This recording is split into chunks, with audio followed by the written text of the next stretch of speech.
Okay, thank you all for coming. Can you hear me? Who's here for the first time? Awesome, thank you for coming. So Node is a blockchain community learning center. We've been around for about a year.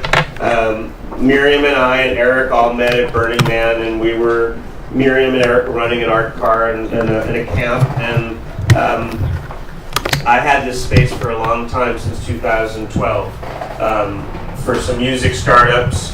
And then we decided about a year ago to open it up because it seemed that the crypto scene was starting to emerge in San Francisco. There's a lot of interesting new kinds of cross-sections of investors and entrepreneurs and engineers all thinking about the public ledger and decentralized systems and trustless trust.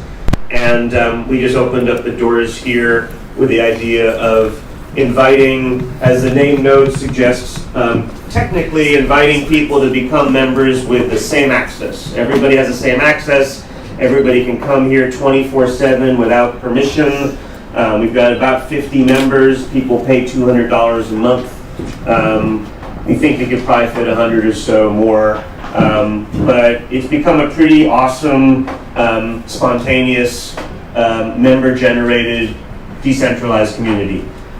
We have poker night here on Sunday nights. We do classes here. You can see some of the posters on the walls. We're doing founder funding. We're doing smart contracts. We're having a very big holiday party on Saturday. If your Node member is free, otherwise it's $35 to get in. It is an open bar.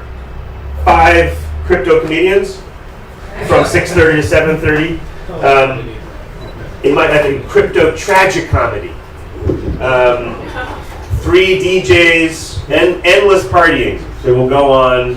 The one good thing about this location is when you're next to the Hustler Club, it's really easy, don't get in trouble. Anything goes, right? We have to be really bad to get in trouble. Okay, anything else we need to cover, Miriam? Eric? Okay, so I want to introduce Lewis. Thank you. Some really good posters, hacking the climate posters. We're going to talk tonight about a panel about food, blockchain, and CO2, correct? Exactly. And then tomorrow is going to be law, governance, and the blockchain.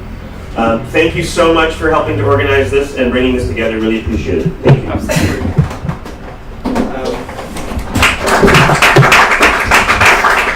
Thanks, Seth. Welcome, everyone. And I'm going to give a floor to Laurel in a second.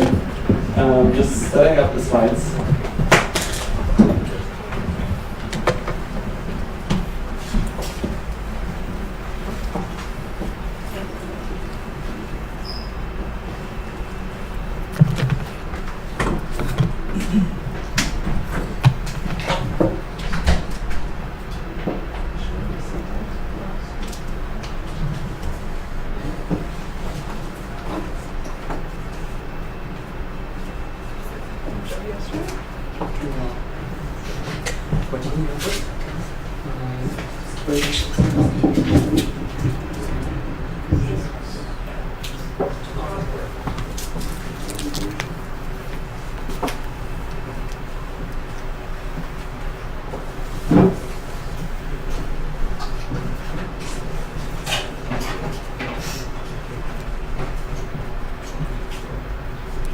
So Laurel is coming from, did I pronounce right, Laurel? Or, yeah, great. She's from CityChain, and CityChain is helping this event happen.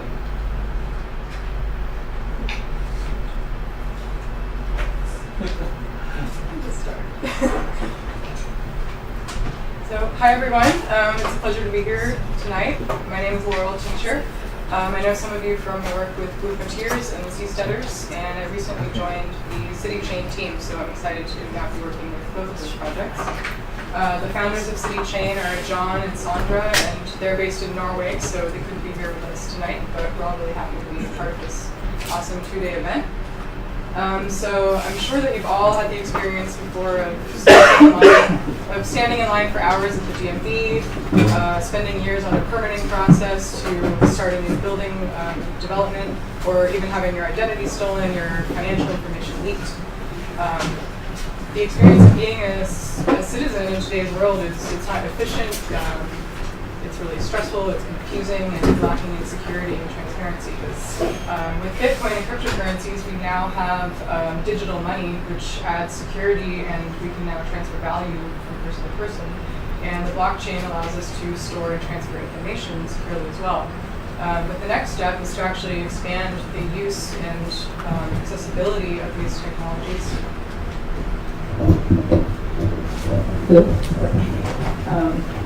To expand the use and accessibility of these technologies by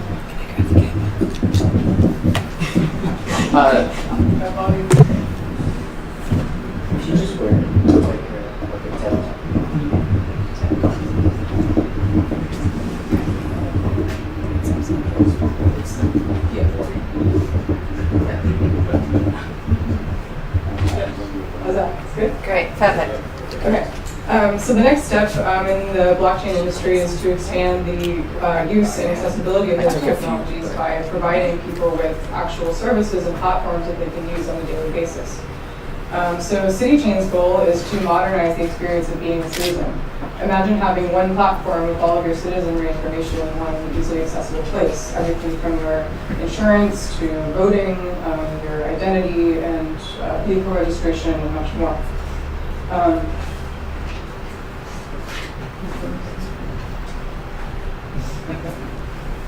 Go two more. Perfect. Thank you. So we want to make this technology accessible to everybody, which is why we've launched CityChain and the Smart City platform. It will enable both citizens and city administrators to improve the way we communicate, socialize, transact, and manage assets, both digital and physical. So CityChain is a proof-of-stake blockchain. It's built on the Stratus platform. So it's different from Bitcoin in that you don't need the investment in mining equipment and hardware. So CityChain is initially made to support the establishment of private cities, experimental communities, new special economic zones, but we're building it in a way that it can be used by any existing city or government as well. So over time, we hope that every city in the world could potentially use this platform.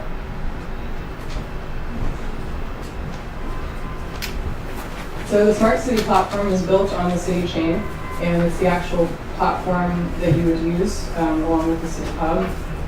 The Smart City platform integrates existing apps. We know that many blockchain companies are already working on building services for things like insurance or property registry, and we don't need to recreate all of those projects. So we just want to create a place where they're all in the same place, and then create any new ones that have not already been built. So some of these that I've already mentioned are property registry, voting, vehicle registry, insurance, the ability to create a community around a certain topic, merchant frameworks for local businesses, identities, contracts, secure messaging between citizens, and more.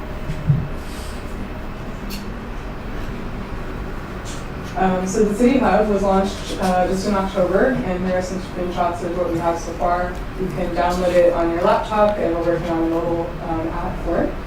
So right now it has a wallet where you can hold and transact City Coin, which we'll talk about in a second. And it also has a map of all of the merchants around the world who already accept cryptocurrencies. And every day the team's adding more functionality to it.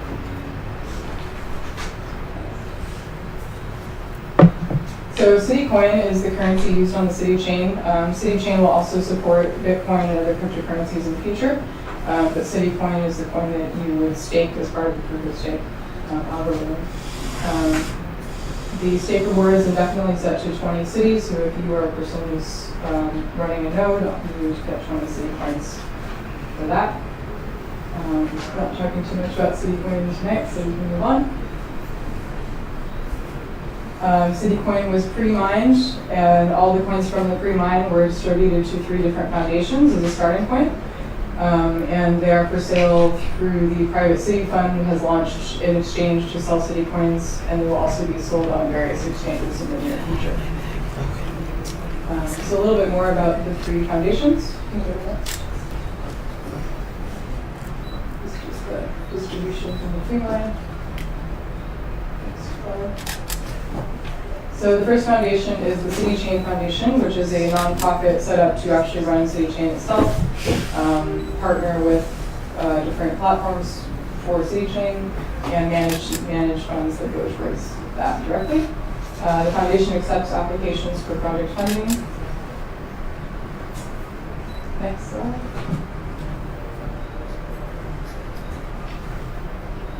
The second foundation is the Private City Fund, which is a fund providing actual grants and funding to projects that are working to build new cities, new private communities, new experimental startup societies. It includes a think tank to find solutions to challenges around the idea of creating a new city. And it invests in property and organizations, and they're building a whole knowledge network of various solutions to creating new cities and governments. And then the next one, the final, is the incubator program, which is a business incubator, which is investing in various businesses related to new cities, blockchain, smart cities, and all these different topics. And the PC VIP takes a 10% ownership in each of these members in the incubator program. Next. So the planning of City Chain started in August of 2017, and as I mentioned, the platform launched in October. So this might all sound great in theory, but we really want to see City Chain actually used in real life. So City Chain was actually created by John and Sandra, who are founding the first private city in Norway, which is called Liberstad. So City Chain will be used at Liberstad, and any new functionality will be tested there. So it's really cool that we have an actual testing ground for this platform. So a little bit more about Liberstad. So you can see on the map here where it is. Oslo is on the right, and Liberstad is about a 45-minute drive north of Kristiansand, which is a little coastal city there. It used to be a farm. It's agricultural land. It's about 1,100 acres that they've purchased and started to sell. It has several beautiful lakes and large commercial agricultural buildings. So last year they sold about 200,000 square meters of land in an initial sale. There's still a lot more land that will be available. The initial sale went to 123 people from 33 different countries. So it's a really cool international community of people working on creating this private city. So that's our introduction to City Chain. You can find us online, and that's my email. I'm happy to answer any questions.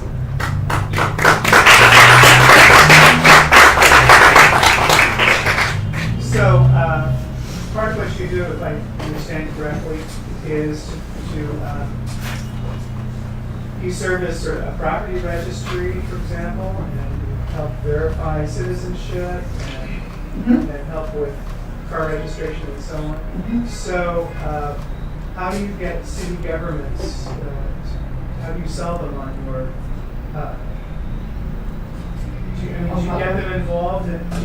Does it require? Do you work in parallel, or do you also try to get them as clients to create to enable these services on a city platform? It will depend on the service. Like I mentioned, we're not necessarily creating each of the services. There's already a blockchain company that's working on property registry, for instance. So we won't handle the actual property registry, but that service will be available on City Chain. So some of those we won't actually be handling every detail, and others we will. Our goal is to get different cities to, make City Chain available to their citizens so that they have all this information accessible. Are you at the stage where you are contacting and meeting city officials? Not quite yet. We're working on establishing City Chain for Liberstad, getting more functionality on the platform first, and then we'll reach out to initial partners. How do you handle personal identity? Do you use Estonia's platform? Do you have your own? Something else? I don't know the answer to that. Okay. I just joined like 3 years ago, so sorry. if you want to go back and say somebody asked the question because, I'm just thinking if it's a city service, you want to know who the citizens are. And so you need to, on the internet, no one knows if you're a robot dog or whatever. You might need to solve that problem. And Estonia is kind of tackling it. I just read about one today on watching actually. Profile tracking system. Any questions? Questions? Okay. Yeah, question. So what were you doing before this? No. I've been working with Blue Frontiers for the past year, and they're a for-profit offshoot of the Seasteading Institute. So I'm still working with them. We're talking with about 20 different governments about getting locations for seasteading, and so doing both. Yeah.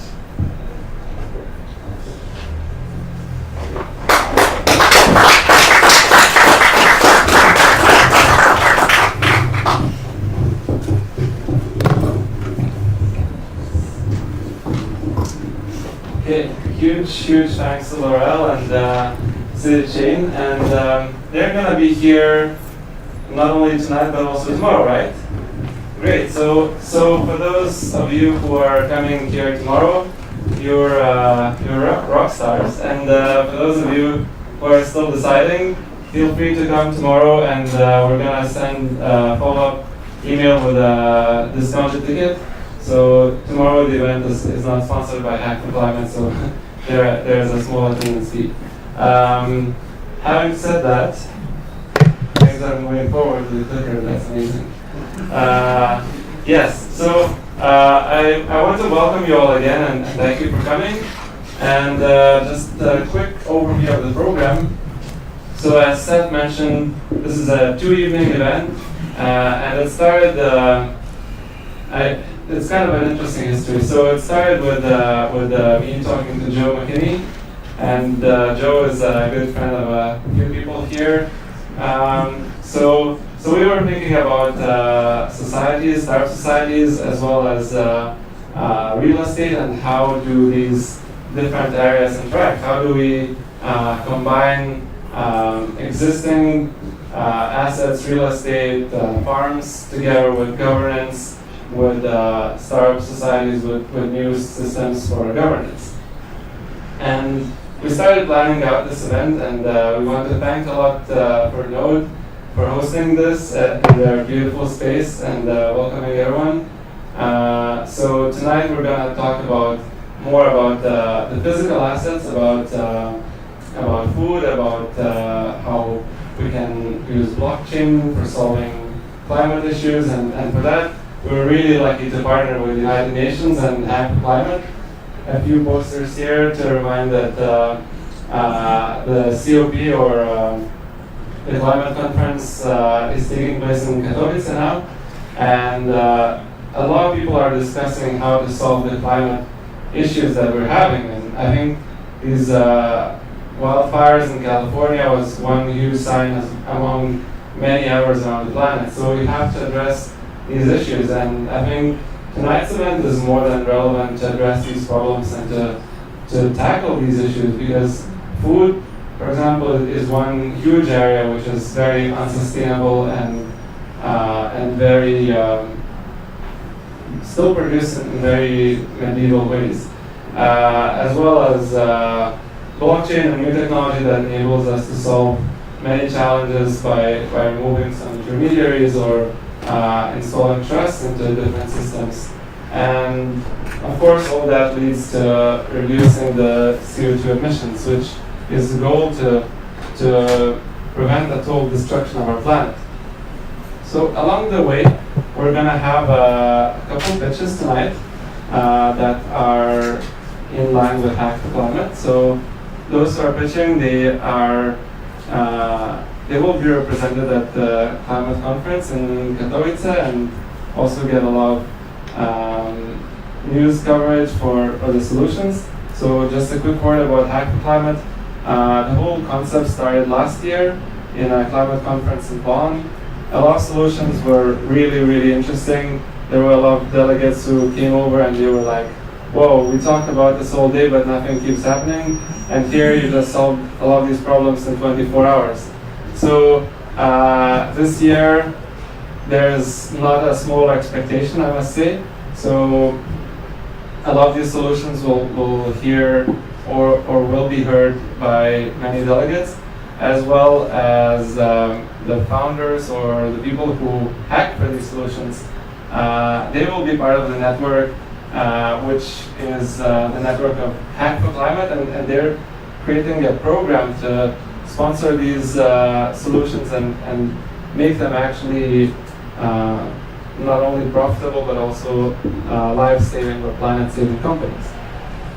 So we're going to have a couple of pitches in a few minutes, and then we're going to start with our rockstar keynote speakers. So Aylon is here, and then we're going to have Elise, who is joining us, and then we're going to go to the last part, which is a panel discussion with another few really amazing people who I would definitely suggest to stay and listen to, because I think the message is going to be very, very inspiring. So without further ado, I would like to pass the floor to Aya to give a quick intro. And we had Aya contact us a couple days ago, and we definitely have a lot of interest in Ethereum Foundation. So she's maybe gonna give a quick word about what Ethereum Foundation finds interesting in Hack for Climate, or just a welcome for the pitches.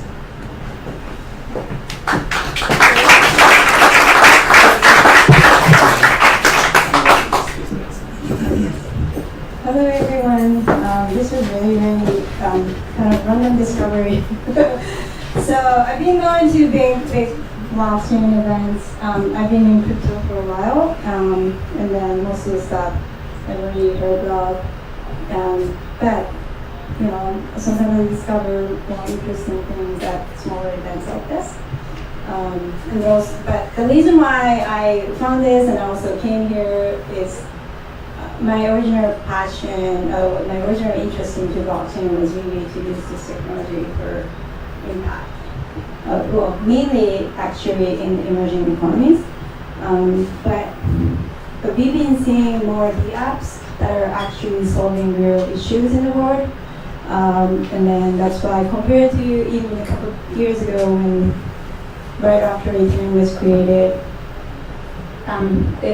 blockchain was becoming a thing, but still we didn't really see a lot of applications who were solving real issues. And now we have people like you who actually care about the problems in the world. That's exactly the reason why Ethereum was created. That's why we are focusing on this very infrastructure level of technologies, but at the same time we do have the long-term vision to make the world a better place. So with that, I've been trying to look for better applications, better solutions, even though we don't really directly communicate. But we kind of indirectly support them by creating this infrastructure so that this can enable the apps to solve issues in the world. So I'm always excited about discovering new solutions and also products to solve issues. And we see a lot of issues in the world, in the society, even in the city of San Francisco. So that's why I'm here. And also we are actually about to post a survey on applications that are solving issues in the world, probably next week. So if you find that, you can spread the word so that we know. Most of the time I think we're big applications and with small teams are too busy to even reach us or too busy to come to events like DevCon. So I personally am trying to find a way to better support them. Anyway, thank you very much. I'm excited to hear the pitch today. That's why I'm here. So if I ask one question, how do people contact you, or how do they present these ideas if they want to maybe send you? Sure. Yeah. So this this survey is going to come out next week, but there's a contact information online, but if you don't know where to go, you can write to press@ethereum.org and press@ethereum.org, and then there's a person who works everything there that will make sure to receive the message if you have great ideas. But we normally, again, like don't really directly financially, like we financially support infrastructure projects, but again, like we like to support applications in different ways. Is that fine? Wonderful. Thank you so much for giving us. And if you didn't take that email down yet, so write it down. press@ethereum.org. Cool. So Press or rest? Press. Could someone spell that out for us? PRESS. Thank you. Ether is doing Ethereum. It's at ethereum.org. Yeah. Wonderful. So now we're gonna start with the pitches, and if I'm not mistaken, there are only 2 pitches tonight, right? Or did someone else arrive who was late? Not that I can see. Okay. So shall we start with who wants to go first? I'm done. All right, J-Lo.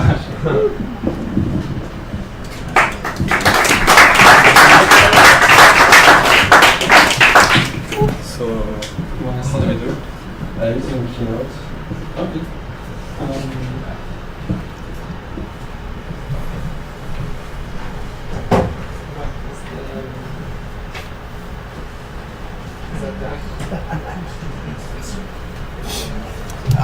Hey, Hello. you can just, Wait. hey, Jayla.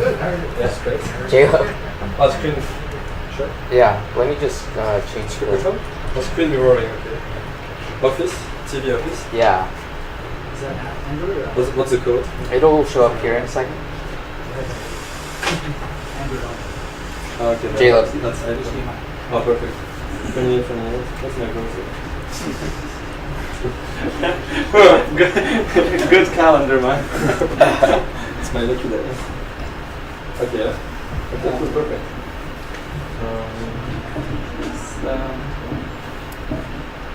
About technology.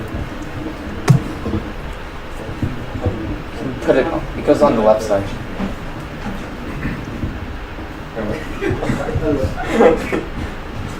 Left side. Okay. All right. Good evening, everyone. So I'm Jean-Louis Michaud, the founder and CEO of Serendipia, and we are now doing a new project to help communities. So, as a fun fact, do you know that if everyone in the world lived the way we do live in the US, it will take up to 5 hours to provide enough resources to everyone. That's quite a shocking fact. So we need to act and we need to reorganize the way societies are working and how future societies are going to be organized. So we are grassroots, and we are empowering grassroots organizations. So for Hack for Climate, we presented with 3 use cases, and the one we selected was the one for carbon dividend challenge. And the problem that we've been facing with was that it's difficult to create a token, be compliant, distribute it, and stay private and encrypted. And this is why our solution will be to provide an encrypted mobile wallet to automate the establishment of distributed organizations and the establishment of compliant token creations. Our product will look like it. It will allow you to launch your organization, create and distribute your token very easily. That token can be an equity token, an asset-backed token, a stablecoin, any digital asset, really. We have enough partners to make it compliant in Singapore, Hong Kong, Malta, Switzerland, and the United States, all in the same team. Our engagement tools will allow you to engage the community and reward positive behavior with cryptocurrencies. It would also, for example, allow you to create economic incentives to reduce CO2 emissions with dividends under the form of a cryptocurrency. Organizations will be able to share live data about their social impact and their financial statements to their communities, and in that way, your community will be fully transparent. As a bonus, we are gamifying solving sustainable development goals. As a user, you can log in and say the issues that are the close to your heart. And you can invite your friends through social media, and in that way build the future of social networking tokenized. So the benefit of our product really is that it will be private by design. Everything will be encrypted. No governments, no centralized entities can access your data.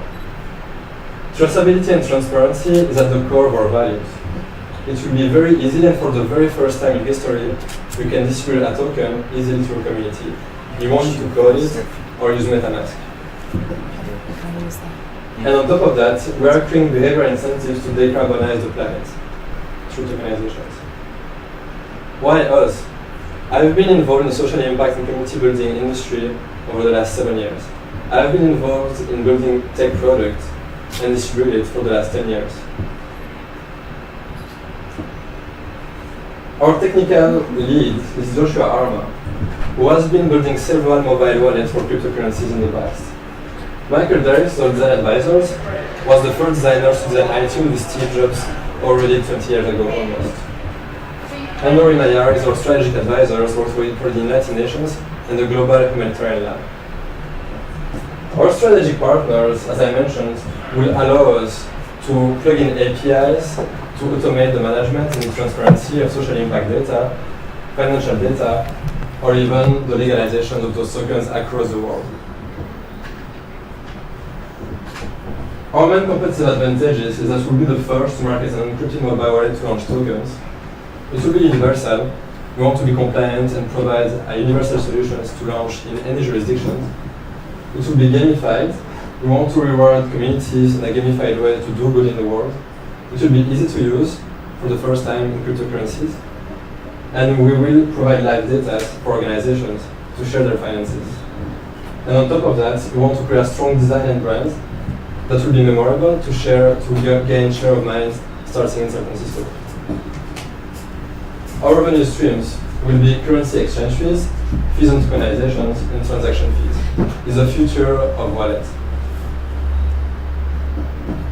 Our execution strategy will go from organizing live events in collaboration with summits, innovation camps, and universities to partnerships with eco-villages, existing communities, like Wild on the Node, for example, or even non-profits who are looking for alternative ways to raise funding. In conclusion, while building a simple tech product to use for the first time in blockchain and cryptocurrency, we want to leverage that super powerful technology for the good of humanity and the planet.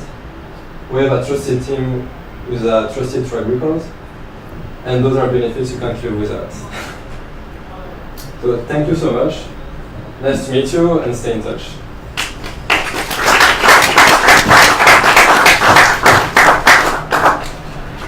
Any questions?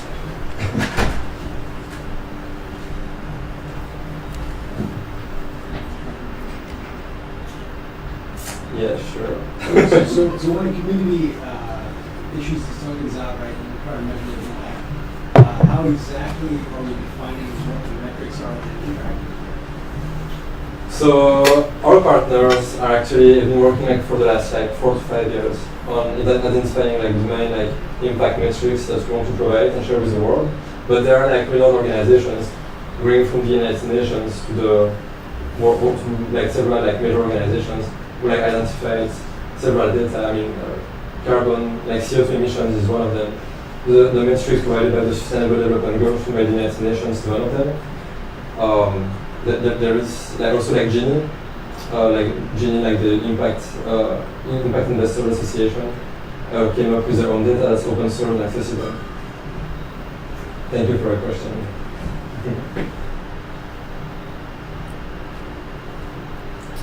Any other question? Who would like to use that?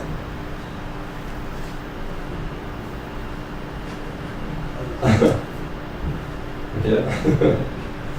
Okay, cool. next specialty. Thank you, guys.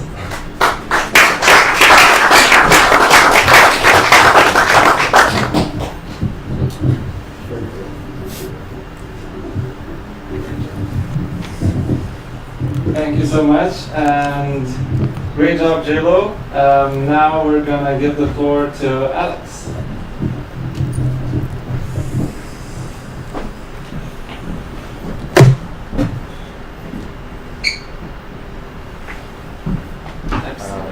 Yeah. Yeah.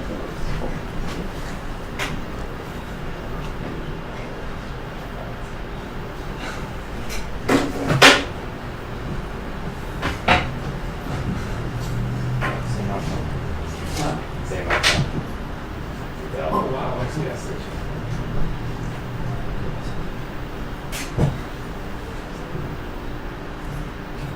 Hey everyone, how are you doing tonight? This is not a standard routine. So, just as a foreword, this is okay. Oh yeah, do you, this way?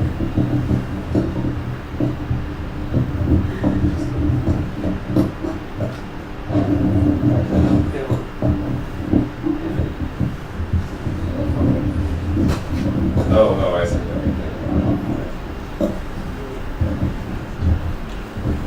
Hello? Can you hear me? Okay, so just a forward. This project might be a little weird for you guys because I actually don't know a ton about blockchain, and I thought this, my team is actually a team of data scientists who are based in Galvanize, which is a boot camp over on Howard Street. And Luis said, yeah, your project might not be blockchain related, but go ahead and present it anyway. So that's what I'm doing. This project that we did for the Hack for Climate Hackathon is called Mapping Transit Corridors with Hierarchical Clustering. The problem is, in the US, transportation is responsible for nearly a third of our carbon emissions, and accounts for about 21% of world energy-related CO2 emissions, and is expected to account for up to 23% by 2030. Similar to what the last presenter was saying, as more people become developed, as a higher degree of people in the world are entering, urban areas, then this problem could get worse. So the challenge that we're addressing with this project is, especially if you're in the Bay Area, you might know this, urban transit planning is really hard. So we're going to see if we can use machine learning techniques to make it a bit easier. So our approach is to use unsupervised machine learning, specifically using hierarchical agglomerative clustering, to identify transit corridors that we can use to improve community transit planning. The data we used was about 4 million home-to-work commutes in the US, which we got from the US Census. And that's going to be defined by an origin parcel, a destination parcel, and how many people are commuting from one to another. So first of all, we mapped flows of commutes. So here's an example in the Bay Area. You can see a lot of people are commuting over to San Francisco, and then a few to San Mateo. And this is sort of just showing where everybody's going for work. But this doesn't tell us a lot about transit corridors because we don't know how the behavior of these commuters is related to each other. So what we're going to do is cluster commute corridors using this hierarchical clustering algorithm, which basically will take areas that are closest together and then cluster those, and then find other areas that are close to those as well and cluster those in basically in a hierarchical way. You don't really need to understand this. But the important thing is that the distance between areas is going to be defined by how similar the people who commute from those areas are to each other, or how similar their commute patterns are. So here was an example result of our work as applied to the Bay Area. So the optimal number of clusters that we determined using our algorithm for optimal separation is 9. So each one of these different colors here represents a different, essentially, community of commuters in the Bay Area, and then each line is a flow of where they're commuting to. So So you can see a bunch of people from all over are commuting to San Francisco, for instance. And if you know the Bay Area, you can identify some of these areas like East Bay commuters, sort of Peninsula and South Bay, and maybe Fremont area. Out here is probably like Stockton or something, like Monterey down here. And we could do this with our code. We can do this for any area in the U.S. So just an example here. We got this running on Google Maps. And like I said, we could do this for any area if you guys are curious. But here's an example. And so you can sort of see where, if you want to zoom in, you can get a better understanding of I don't know, which areas the clusters are defined by. So this would be like the San Francisco cluster, East Bay cluster over here. And we looked at a bunch of other cities like Seattle, New York, etc. You could, if you want, you can plug in whatever city.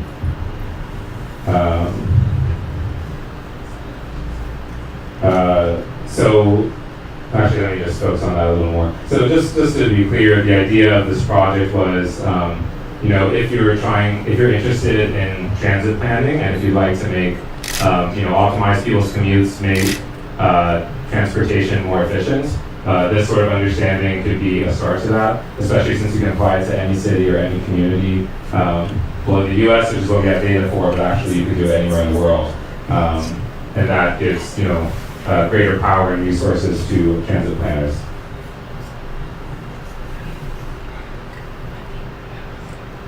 So that was the scope of our project. It was only 2 days that we worked on this, and a lot of similar work has been done. But we open source our code, so you can find it on GitHub. Anyone can use it. You can go to any city you want.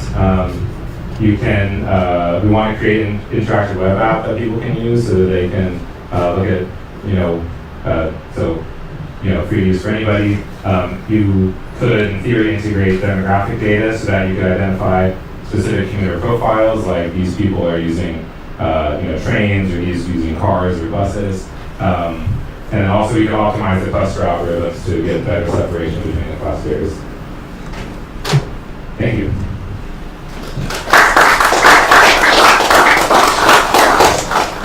Questions? This is from municipalities, which is not clear who the customers are.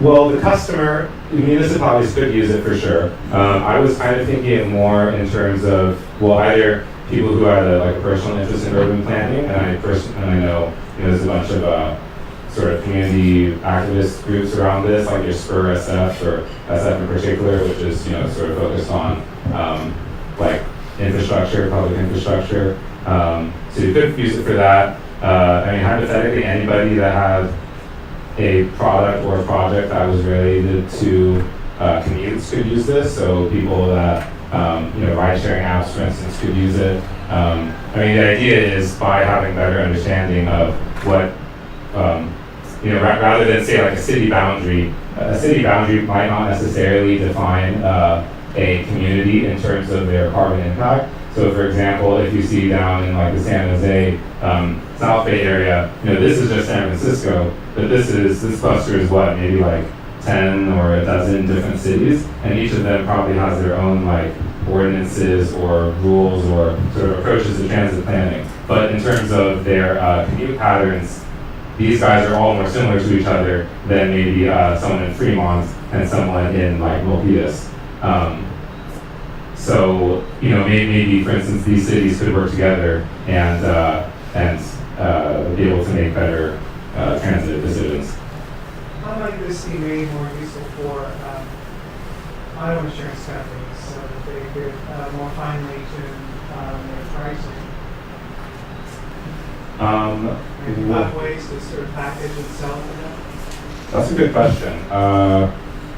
Auto insurance. Well, I suppose this data could be used to, if you have data about your customers, like where they're from, and then if someone's from San Jose, their usage of their cars to commute, which is what most people are using their cars for, might be very similar to the behavior of someone in San Mateo, more so than it would be similar to between someone in San Mateo and someone in Daly City. So that might be important information if you're, maybe you should be giving similar prices to San Jose people versus San Mateo people, or you could understand like what distance they're likely to drive in a day or like in a given year. So that's one example. I mean, you could combine this was all US Census data, so you could combine this with census information like demographics, like age and gender and such, which auto trash companies already use. Sorry, what were you? Collision data from State Department of Transportation. Yeah, certainly you could. And each of these like dots is does a geographic area, but I'm sure each local government probably has their own like data information on like accidents or reports or crime reports or something over there, so that could probably be combined.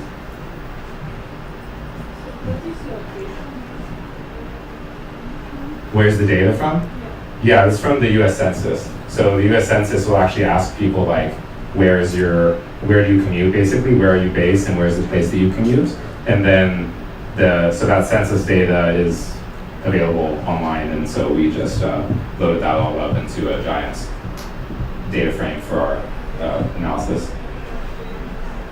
So the data is not really up to date, right? It depends however up to date it is in your data things, right? For sure, yeah. So the data that we used was specifically from 2010. Okay. That's just what we found. But I mean, I guess maybe I should have put under future work. What we'd like to do is be able to look at how it's changing over time, because actually the clustering will change, of course, as probably this would look different than it would in like 1990, because maybe fewer people would be commuting to San Francisco, and maybe more to like Silicon Valley. So if you could see that, like if we had data from every census and saw how it was changing over time, then you could anticipate where, and this would be another machine learning challenge, but you can anticipate maybe where future clusters would form and then plan transit accordingly.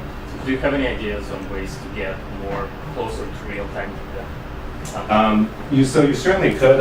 Again, I'm not one of the blockchain guys, but this is probably some application for that. Like if you had, as it is currently now, I think like, if you're sitting in traffic and you're on your phone, that's sending data to Google about where you are and where you're going. Hypothetically, you could run some app that was tracking that yourself that you install on your own phone that could put that data up somewhere, and maybe if the business case was there for it, you could get paid like whatever 1 cent every day that you report this data about your commute to somebody, and then that could help.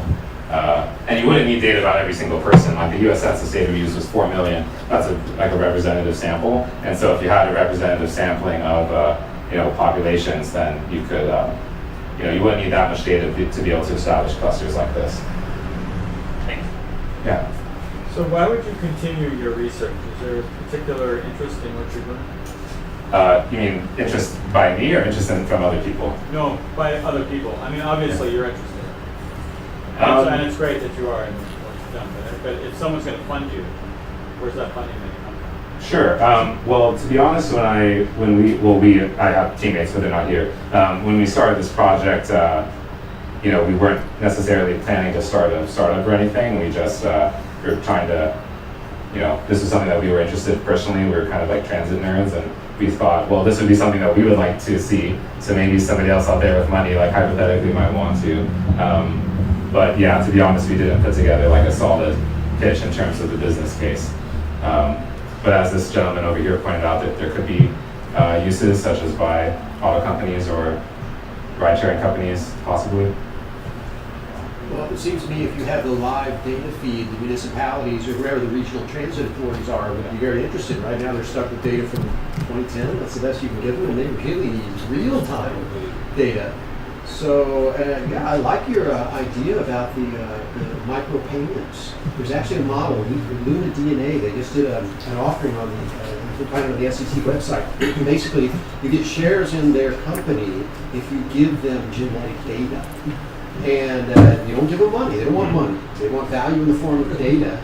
And you read the fine print, they don't promise you squat, but there's a prospect in theory that someday they'll actually pay you dividends. So anyhow, there's somebody out there kind of doing that.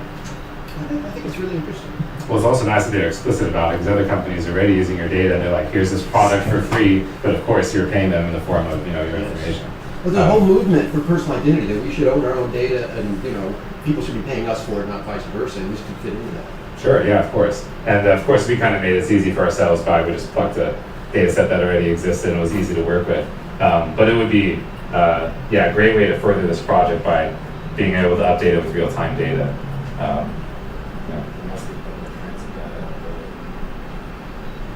Yeah, for sure. Any other?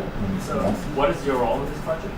I did a bunch of the code, I guess, and put the presentation together. I had two other teammates. So I'm Alex, and I have my teammates John Bate and Bonnie Shen. If you guys are interested, I can give you their contact info.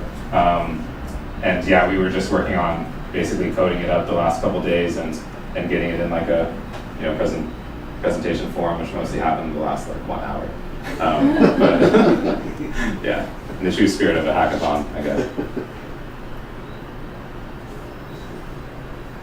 Okay, thank you.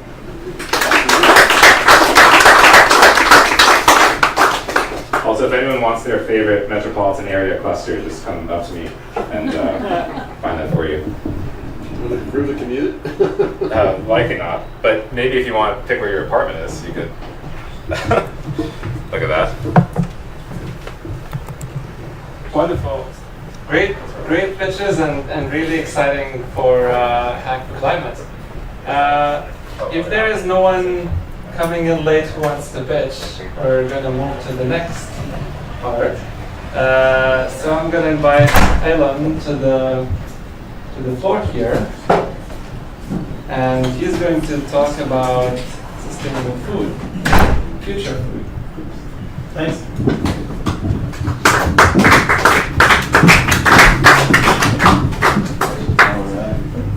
Can everyone hear me? Yeah?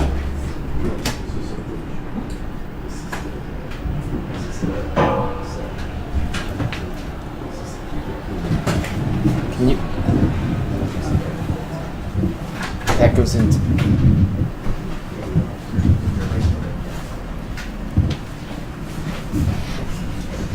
Yeah, the right size.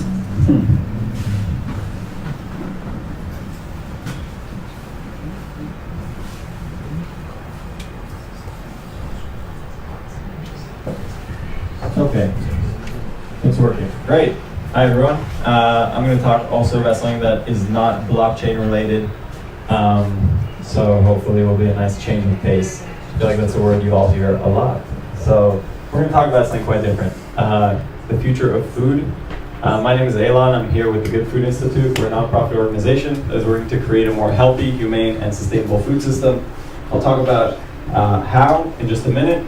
But first I want to talk about why. So who here knows a little bit about food and the impacts that it has on our planet and things of that nature? Yeah? Okay. It's a lot of hands. It's a food event, so I figured you all would be pretty educated. So why do we even need to change the food system? The answer is for a lot of reasons. So I'm going to go over 4 really big reasons. If you're not familiar with them intimately, I recommend doing a deep dive at home because these are really probably the biggest and most grave issues that the world faces today. So we start with the environmental aspect of industrial animal agriculture. So according to UN scientists, industrial animal agriculture is responsible for more climate change than all of transportation combined. And it's not just more, it's 40% more. It's also responsible for 90% of the deforestation of the Amazon rainforest. Then you have the impact of industrial animal agriculture on global poverty. So today about 10% of the world's population is starving, and in part that's caused by a system where we raise 1 billion metric tons of food like soy, corn, wheat, and we feed that food, which could be eaten by humans, to animals. And what happens is that these animals eat all this food, and at the same time they make it more expensive for everyone else. And that's in part why people are starving, because they can't afford the food. And then all of that seems a little bit removed. We have antibiotic resistance. Anyone know what that is? Yeah? If you don't want to sleep tonight, just Google antibiotic resistance after this talk. It's really scary. It's the doomsday scenario where our antibiotics just don't work anymore. So you go to the doctor because of a sore throat. The doctor is not worried, prescribes you some antibiotics. You go home, you take them, they still don't work. You go back, more antibiotics. still doesn't work, and eventually you have to get your arms and legs cut off just to survive. And I'm not making this up. This is from the CDC website. So this scenario is already happening today. And how is it happening? Why is it happening? And how does food have to do anything to do with it? And the answer is that 70% of the antibiotics that we produce in the US today don't go to us, humans, they go to animals. And so the result is antibiotic resistance. And then of course there are animals. So anyone here had a dog or a cat growing up? Yeah? And you love your dog, it's part of your family, right? Well, there are 10 billion animals in the US alone that are kept in conditions that are so bad on a day-to-day basis that if they were dogs or cats, which are protected animals, it would warrant felony cruelty to animal charges. That's kind of fucked up. Okay, the question is, how do you change a system that's so big and so politically ingrained and so economically ingrained? And the answer is that in a market economy, probably the best way to change a system is to just sell a product that takes the money away from that system. So industrial animal agriculture sells meat, dairy, eggs, animal products. So if we can produce products that are more efficient and better for the consumer, then we can change the market completely. And what's exciting is that we are seeing and we are currently developing products that actually are better. When we talk about food, what is better? Every sociological study looking at why people purchase their food shows that people make their food purchasing decisions based on the taste of the food, the price of the food, and the convenience of the food. So I'm here to tell you that there are alternatives to animal-based products that are being created or already in market that win on taste, price, convenience, and that is plant-based meat and clean meat. So I was told to go into some detail into how this whole process works of plant-based meat. Plant-based meat is basically meat made from plants. It's very complicated. Has anyone here tried the Impossible Burger or the Beyond Burger? Yeah? Okay. What do you think? It's pretty good. Yeah? It's about as good as a regular burger and about twice as expensive. Yeah. And the price is very, very important, right? Price, taste, convenience. But the end that you're talking about is essentially a product that looks, tastes, cooks like meat. How we do that is we start in the field. We actually grow real plants. We harvest those plants. We process them to get whatever we want out of them, whether it's protein or starch or whatever. And then we actually take data from real meat and we say, what does meat look like and taste like, and what's the texture like, and what are the nutrients? Then we reverse engineer those plants to create the end product, which is this plant-based meat. Was that enough detail, or should I keep going? It was by special request to talk about this process. Then we have clean meat. So clean meat is pretty mind-blowing. It's real meat that is created without the need to raise an entire animal and then slaughter it and do it many, many, many billions of times.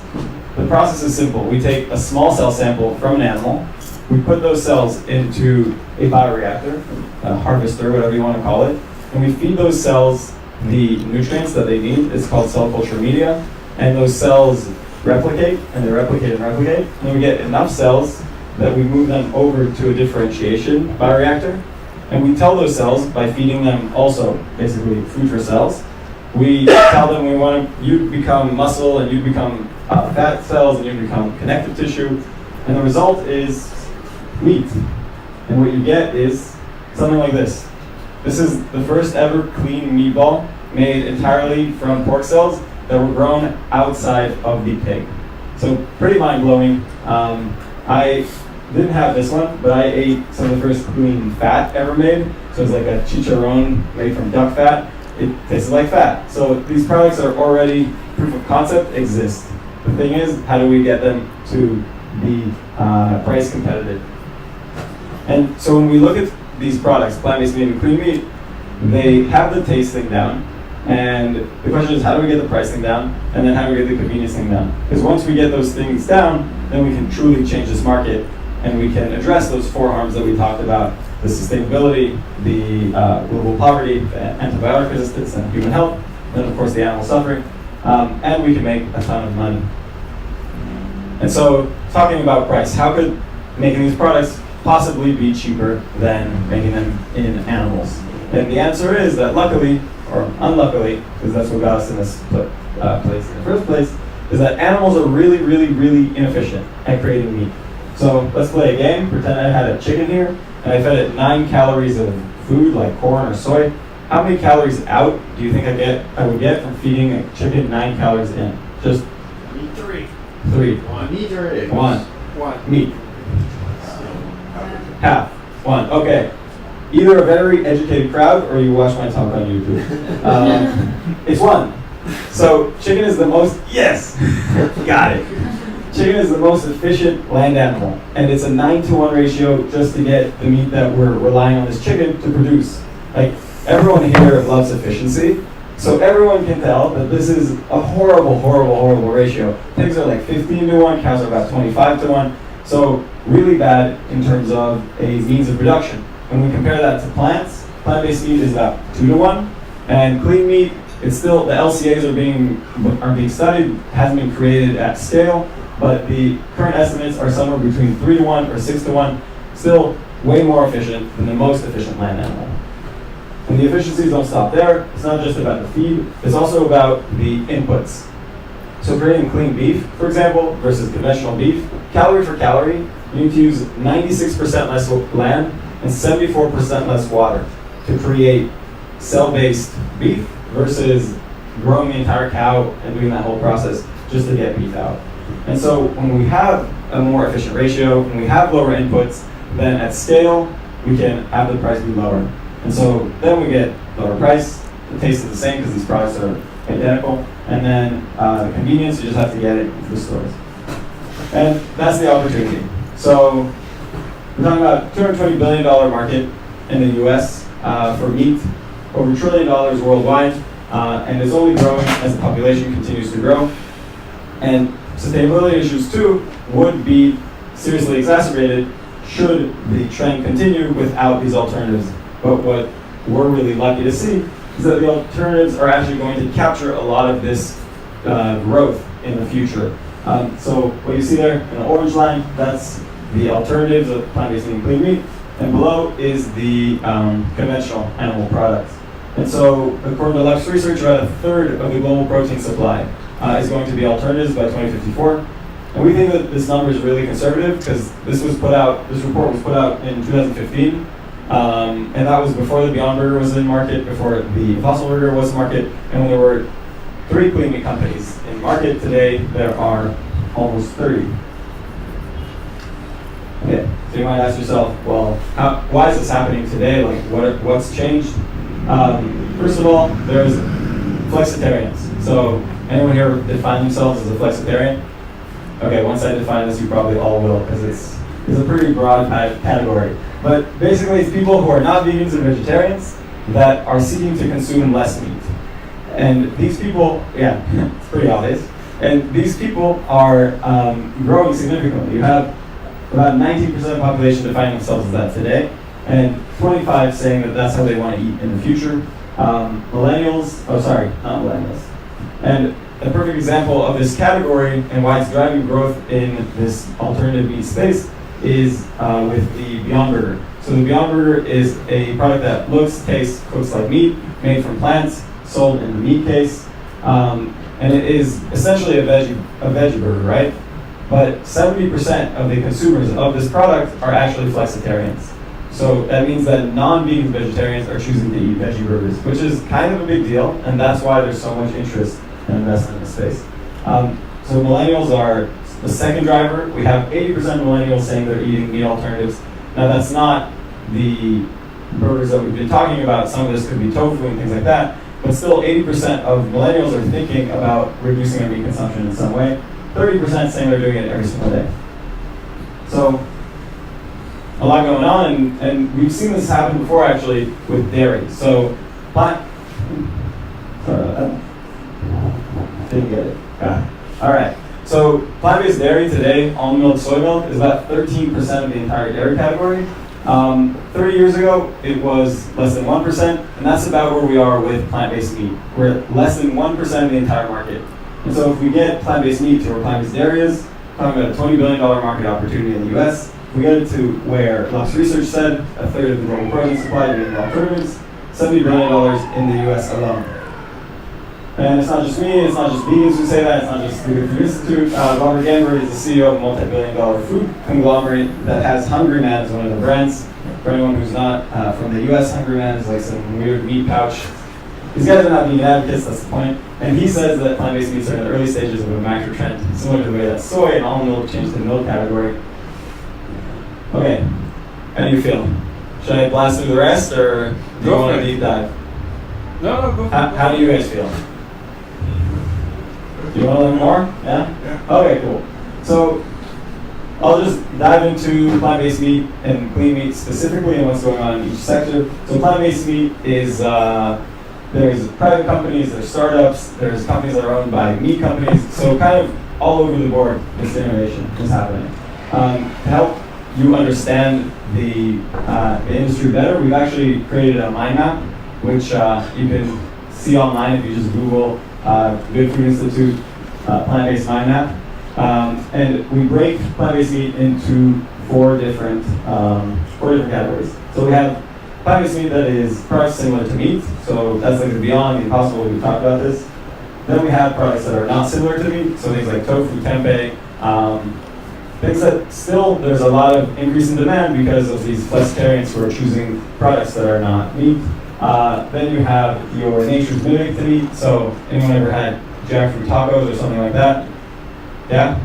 Yeah, I've seen some heads. So yeah, these are plants and fungi. So I gave this talk at MIT, and some undergrads got really mad at me that I called mushrooms plants. So mushrooms are not plants, they're fungi. But yes, plants and fungi and things that are naturally have qualities that are similar to meat, like texture or mouthfeel or whatever, that can be used as substitutes, also want to grow there. And then, of course, functional meats. These are things like textured vegetable proteins, more B2B things. We can see their use in creating these hybrid products, hamburgers that are part meat, part plants. So innovation happens as well. And all this innovation is bringing in some money, and that's important. So on the left there, you have just 3 of the startups in this space. Together they've raised over $700 million, valued over $2 billion. And on the right there, you have some of the investors. So Planet Perkins, Tesla, so massive VCs from the Bay Area. You have this guy, anyone know who he is? Bill Gates. And then in the bottom there, you have probably the most exciting part of my presentation. So Tyson is one of the biggest meat companies in the world. PHW, one of the biggest meat companies in Europe, and they're both invested in this space. And the reason is because they're seeing this as, well, actually, let's let them speak for themselves. So Maple Leaf is one of the biggest meat company in Canada, and they say, you know what, we're rebranding, we're a protein company. Like, they don't really give a shit how they provide you your food, as long as they can still be the ones that do it. And that in the end makes sense, like, who's married to the means of production? And apparently not the big meat companies, which is pretty exciting. And the reason that they're on board is because they're seeing this growth happening, not just on the coasts. So every census region, you have double-digit growth in the plant-based space, which is pretty exciting. And then you're seeing plant-based products outpacing their animal counterparts, also all across the board. Milk is actually in the negative, but everything else, I guess yogurt is too, and the plant-based alternative is rising. And before all of this growth makes you think that this is a mature market, I just want to take a step back and tell you that it is like far, far, far from it. And we use plants as the perfect example to show that, because that's the most basic part of this equation, is where do we actually make these products from? And so there are 40,000 edible plant species in the world today. About 4,000 of those have been explored for human consumption, and of those, about 4 have been explored for plant-based meat production. Anyone good at math? Anyone know what that is? You say you don't have to do any math. Anyways, it's a very, very tiny, tiny little fraction of plants have even been explored for use in plant-based meat, and soy and wheat and pea are just not very good, and we can find much better and more optimized plants to create these products. And once you do that, everything kind of waterfalls down in terms of opportunities. So, a lot of opportunities. Speaking of innovation, plant-based seafood. Any vegans in the room? Yeah? Yeah. Oh, I didn't know that. Anyone ever tried to buy plant-based seafood before? Looks like seaweed, right? Well, yeah, I guess, yeah. Yeah, seaweed is good, but like plant-based shrimp is not that good. I had one. Yeah, which one? I don't remember. Since, gosh, it's new. It was pretty convincing. New Wave. Yeah. Yeah, I had a chance to taste two forms of New Wave. I thought it was quite good. The fried was particularly good. Yeah, so New Wave is good, but if we go back like 5 years, nothing good was on the market. Sorry to insult all the incumbent players, but that is what's exciting. Is like finally there's this category of seafood, which is just like an insanely large amount of food that is consumed that was not even addressed, and just now it's becoming finally addressed by these plant-based players. So 2 examples. Ahimi down here. Oh, you can't see it because it's a laser on the screen. That works. But oh, it worked. So, anyways, this is a product. It's tomato that's cut in a nice way, put into water, some enzymes, soy sauce, and it literally looks like tuna and tastes like raw tuna. Yeah, what did you think? That was good. Yeah, it's impressive. Like the first iteration of this product, it's so clever. It's like so like duh. And I went to Japan. I ate vegan for 4 months. whoa. Okay, we gotta talk after that. You should give a presentation about that. That's way more interesting than this. Similar story with Good Catch finally making some flake tuna.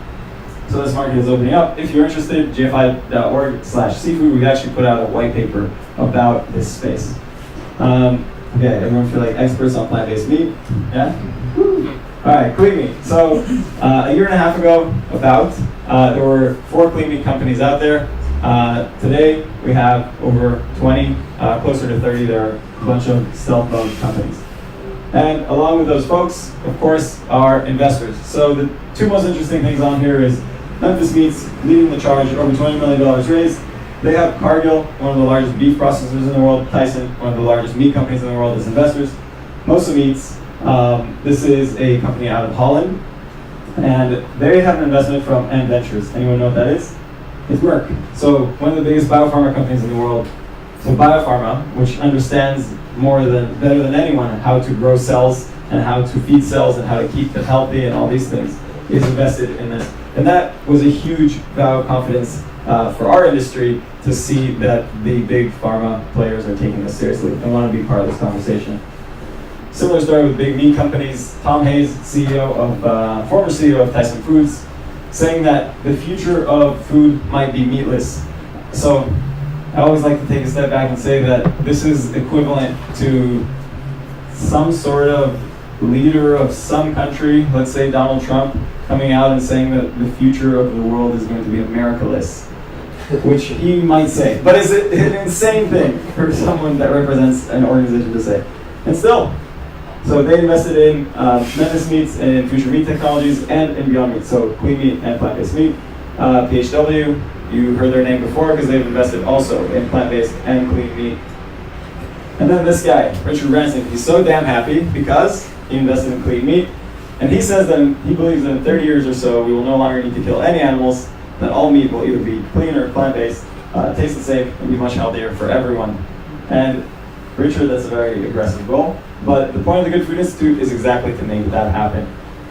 And we do that by supporting plant-based meat and clean meat companies. And we basically have 4 programmatic departments that do that. So science and technology, working with scientists, researchers, pharma companies, biopharma companies, and governments, and helping them overcome the technical hurdles. Governments less, but helping all of those former overcome the technical hurdles in exploring this technology. Innovation, so that's where I am. We're an accelerator/incubator for the space, but we don't invest, we don't take equity. So we provide resources, networking, advisory, and all this stuff to accelerate business growth. Corporate engagement, working with the biggest food companies in the world to get them to carry more and better plant-based products, helping them with M&A, things of that nature. And then policy. So government is obviously incredibly important. I know us blockchain folks sometimes don't like the government, but meat people have to work with them. So working with the USDA, FDA, congressmen, all those folks to make sure that there's a even playing field and as smooth as possible roadmap from a regulatory perspective. And we're doing it all over the world. These are some folks we worked with. And so if you think this is interesting, we really think that there are 3 ways to get involved. The first is actually going out there and starting a company. There is a tremendous amount of opportunity, and the amount of work and progress that still needs to be made is really, really endless. We've put together a 100-page step-by-step guide to starting a company in the space, and so we are truly here to help. The second thing is going and working with food companies, whether it be the startups, many of them here in the Bay Area, or the very large companies. A lot of people are working in the space, interested in the space, and yeah, doing cool things. And then the last thing is, and probably the most applicable to this room, is, okay, this might not be your thing right now, and you might just be interested, but perhaps you know someone who might be very interested. And spreading the word can actually have a huge impact here. Because if you know a brilliant scientist that's worked with cell culture or with plant sciences, or you know a brilliant entrepreneur who just finished his exit or her exit and is looking for their next venture, like, this space is really, really exciting, and we want those talented people working in it.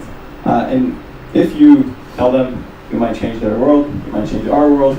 And to close everything off, I want to talk about a changing world as an example for the change that we're about to see here through the food system. So it's early 1900s, and a conference is called in New York, and the point of the conference is to... Hello. The point of the conference is to figure out one thing. So the streets of New York are full of horse shit, and it's disgusting, and all the city leaders are getting together to figure out how can we actually deal with this problem. And they worked for an entire weekend, put their heads together, try to figure out what can we do about all of the horse manure. And by the end of the weekend, they all go home. They couldn't figure it out, and they're all dejected. And then, less than 10 years later, Ford comes out with the Model T. And less than 10 years after that, there are more cars than horses on the streets of New York. And so the problem solved itself, basically, right? And how did it solve itself? Is that the horse and the buggy were replaced by a technology that was simply more efficient and better. And it was a natural, market-driven transition. And so that's exactly what we're saying, is that today we, this is a long process. Okay, so we have an animal, and we have to raise food for that animal, and then we send the food to the animal, or to the feed mill, and then to the animal, and we feed that animal for its entire life and keep it warm and keep it from dying. And then we actually send it over to somewhere else where we can kill it, and then we send that over to somewhere else. And it's like this really, really antiquated, use the word medieval before, I like that, medieval process, versus creating meat from cells or from plants. And so it's that efficiency that we think is going to drive this huge change, similar to the way that horses were phased out naturally. And that's all I have to say. So thank you.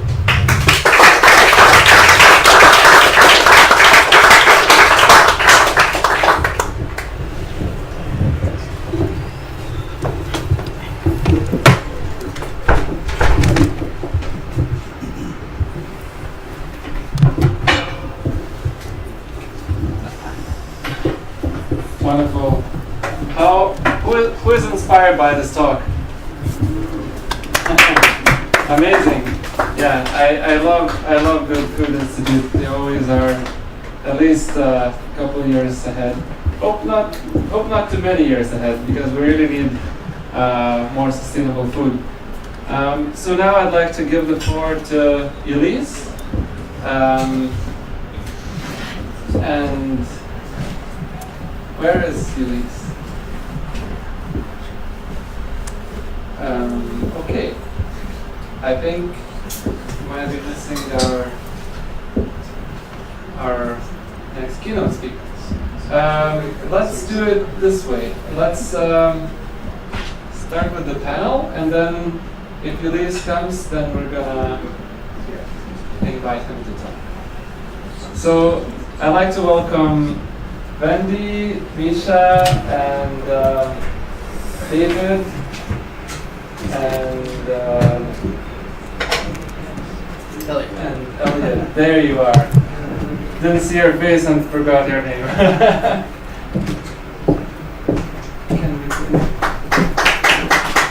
Do we need another chair? Another chair?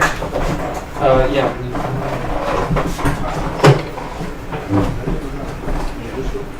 No.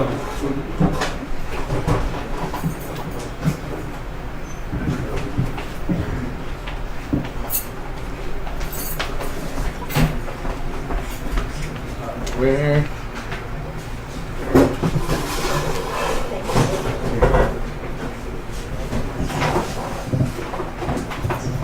Okay, so we're gonna really share this one mic, I think. And to begin, I just wanted to ask each of you to kind of tell a little bit about yourself and what problems you're trying to solve in the world and what goals you're trying to achieve now. So maybe let's start with David. So I'm David Say, I'm the CEO of NovoNutrients. But I'm gonna, I think, speak on this panel today from that perspective as well as another one, which is since 2004, I've been managing Aquacopia, which is a seed fund for aquaculture, with a value chain around aquaculture. And so when we think about efficiencies of producing things, as was referred to by the last speaker, it's worth noting that comparing land animals is important, but there's a lot more efficiency to be had in the culture of seafood. Oysters and other mollusks are about 70 cents a kilo. Farm gate price. Chicken is 143. Tilapia is like 150, 147. So, and it uses a different set of resources as well. So that is something that we've been quite interested in. The current business is taking untreated industrial emissions of CO2 and using a microbial process to create protein. And that protein could go directly into animal feeds or foods. So you can think of it as sort of trying to take the lowest cost small molecules, turn them into nutrients, and then sell them to the companies that are in the business of turning nutrients into food. Hi, I'm Wendy Leicht, and I'm a food anthropologist. I just started a new site called evolve.ag, and my goal right now with that is to try to help people understand where their food comes from. There's a ton of different ways that food's being grown. There's millions of things we put in our bodies every day, but I find that a lot of people don't know where the food that they're eating comes from or how it's grown or what it looks like. So my goal is to really help bring that around to everybody because we all have to eat. And also I have a real passion for vertical farming. I've been researching that for a long, long time, and I'm really happy that finally there's an explosion of that industry right now. So I'll also be talking a little bit about that tonight too.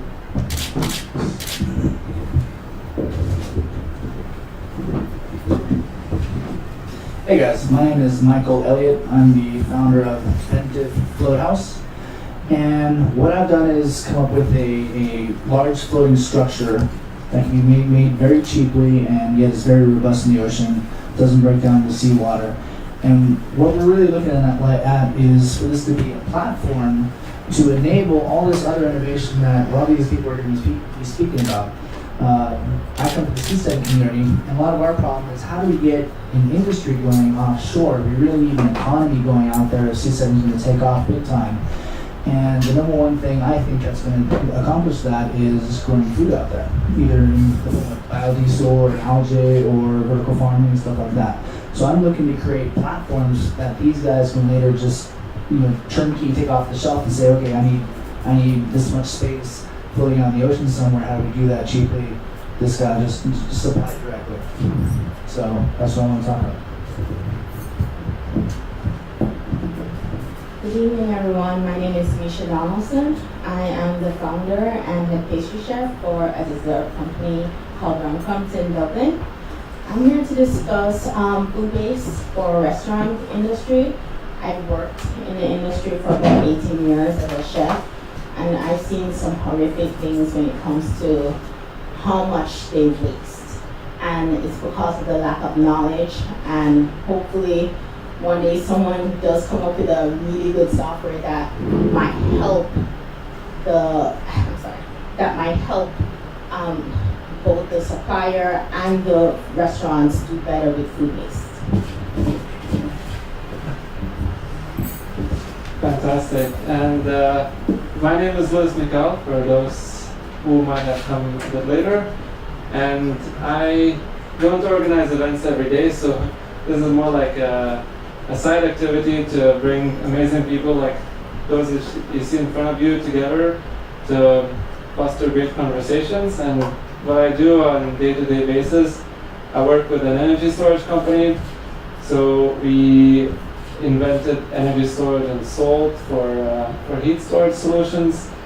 And if you check that poster right there, I'm starting a company called Baltia World. So that's a community space. So it's a real estate project, provides sustainable homes and vertical farming. I must say that Wendy is one of my greatest inspirations for vertical farming part. I actually found out from Wendy about growing underground, which is a vertical farm in London, which is really, really impressive. If you haven't heard about it, check it out. It's basically growing food in World War II shelters. And another project that I'm involved with is called Camus Accelerator. So it's a new accelerator starting up in Finland, and we're looking to bring and build more bridges around between Finland and the United States. So if you are an entrepreneur or an investor or have some interest in startups in Finland, definitely let me know. So let's start the discussion. And since I mentioned the vertical farms, I really wanted to know more from Wendy, and maybe is there anyone who doesn't know what the vertical farm is? Okay, perfect. So great. So can you tell us a bit more, Wendy? So vertical farms can mean a lot of things, but basically what it is growing food in a controlled environment. And currently there's a lot of those happening indoors. And what they do is they grow plants kind of horizontally in an aquaponic or hydroponic setting or medium. And then they build racks that go up. So that's the vertical part of it. It saves a ton of space. It uses up to 90% less water. And you can grow food at any time of year without the fear of bugs or the climate being affected, because it's all being controlled indoors.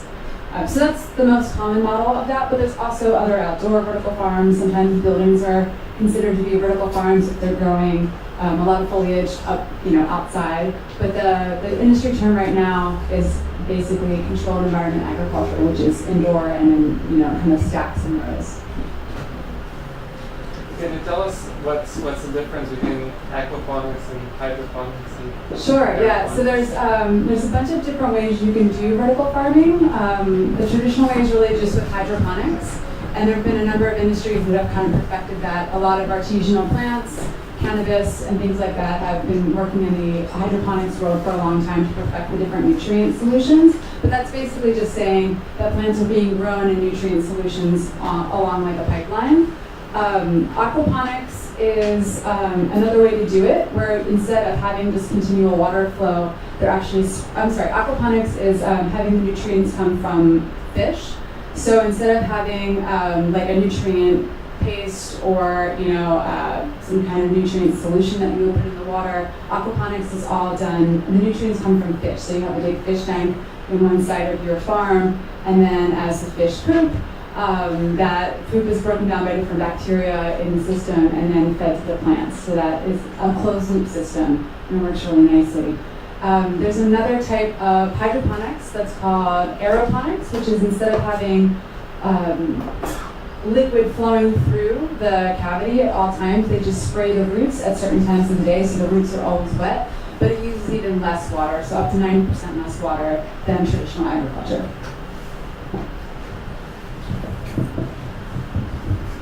That's super fantastic. And I think when I try to explain to my mom what all these inventions are, she never believes that plants can grow outside of Earth. So that's really amazing what we've invented in this type of growing. And I think there are so many advantages and so many ways to make farming more sustainable.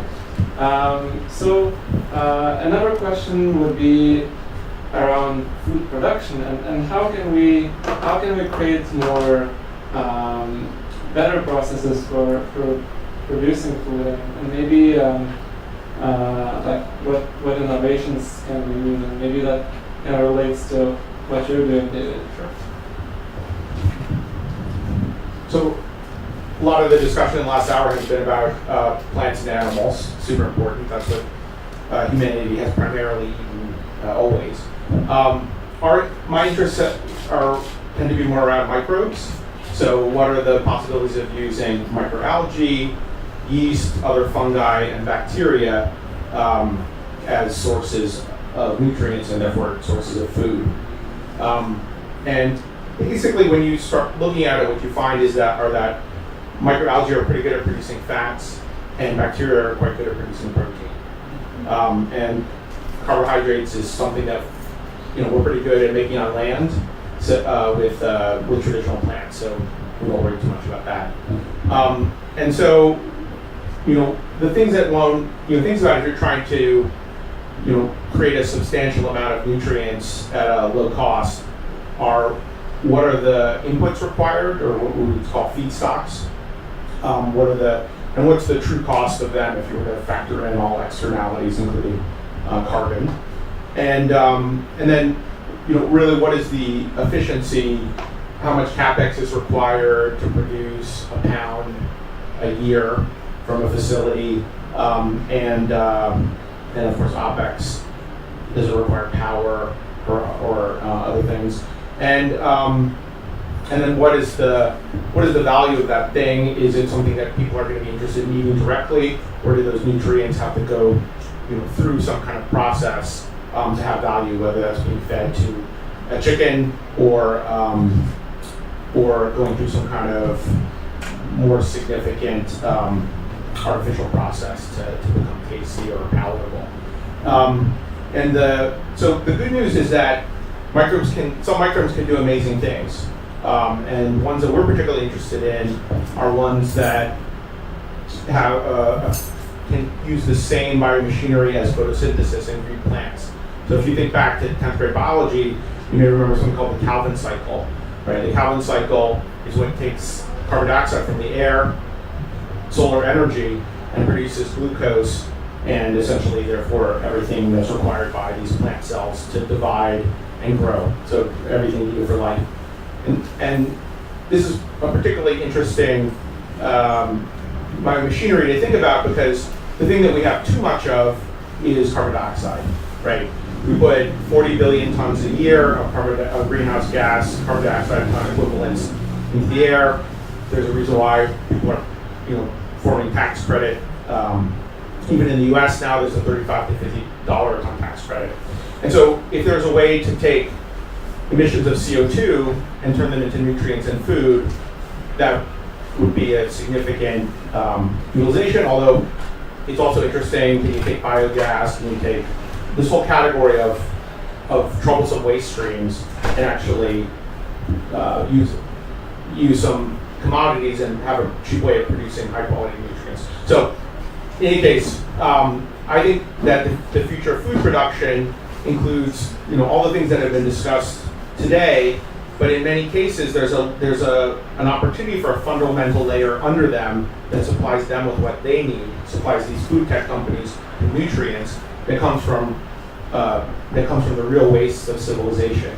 And I'm happy to talk more about that, but I've gone on for too long.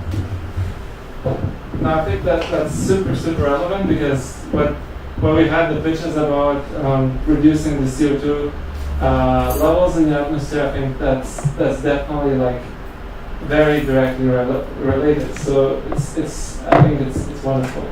But talking about the food supply and waste, maybe Meisha mentioned something about food waste, and maybe you can comment on how do we make food ecosystems more sustainable?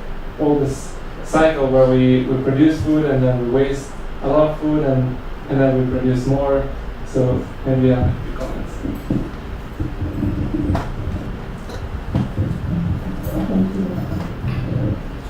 Well, from my experience and from what I've seen, when it comes to the farms, I've heard they've had drones that do assist with locating disease crops, which do help with food waste.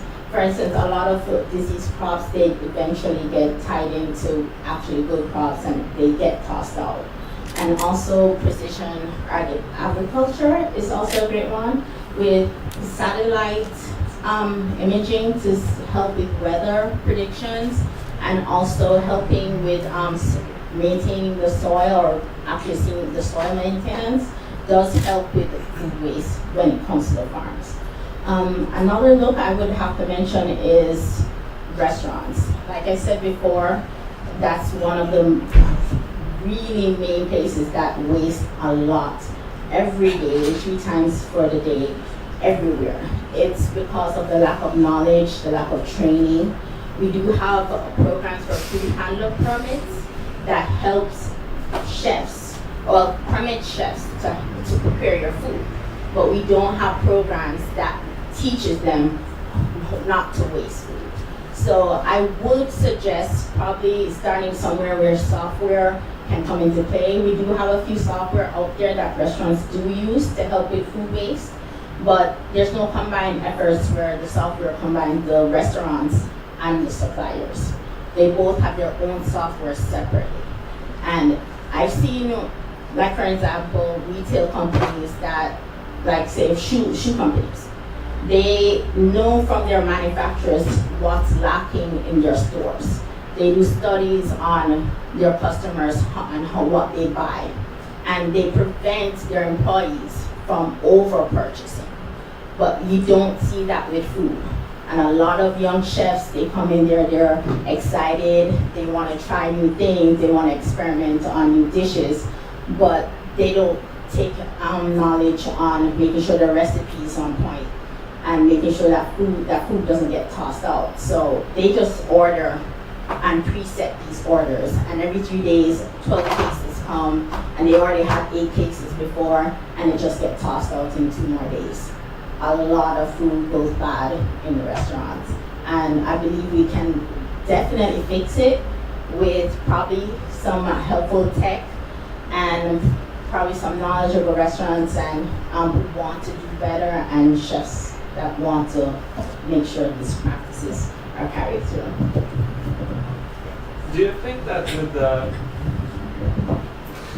with the vertical farming and more like localized food supply that would change, or is it more like planning issue from chefs or from like kind of matching that demand and supply for food?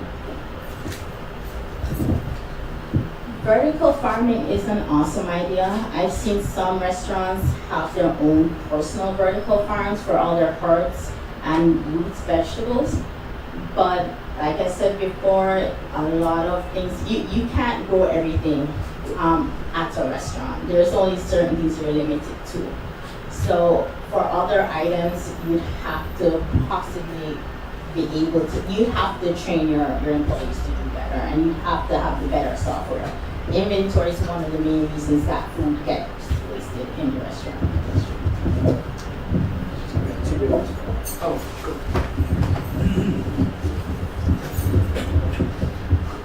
In seasteading, we like to think about big projects because we've got a lot of space out there. And what a lot of people don't seem to realize is that most of the ocean, especially the very deep ocean, is essentially a desert. There's nothing out there, there's no fish out there, there's no nutrients. It's literally just an oceanic desert that if people live there, we could actually turn it into a flourishing area. So one thing we could do, we look at wild catch fish. Now all the world is doing wild catch fish, but seafood consumption keeps going up as more parts of the world become wealthy. And if we keep increasing our consumption at the rate we are right now, within 50 years we will extinct most of the wild stocks out there. So there's got to be a dramatic change in how fish are farmed.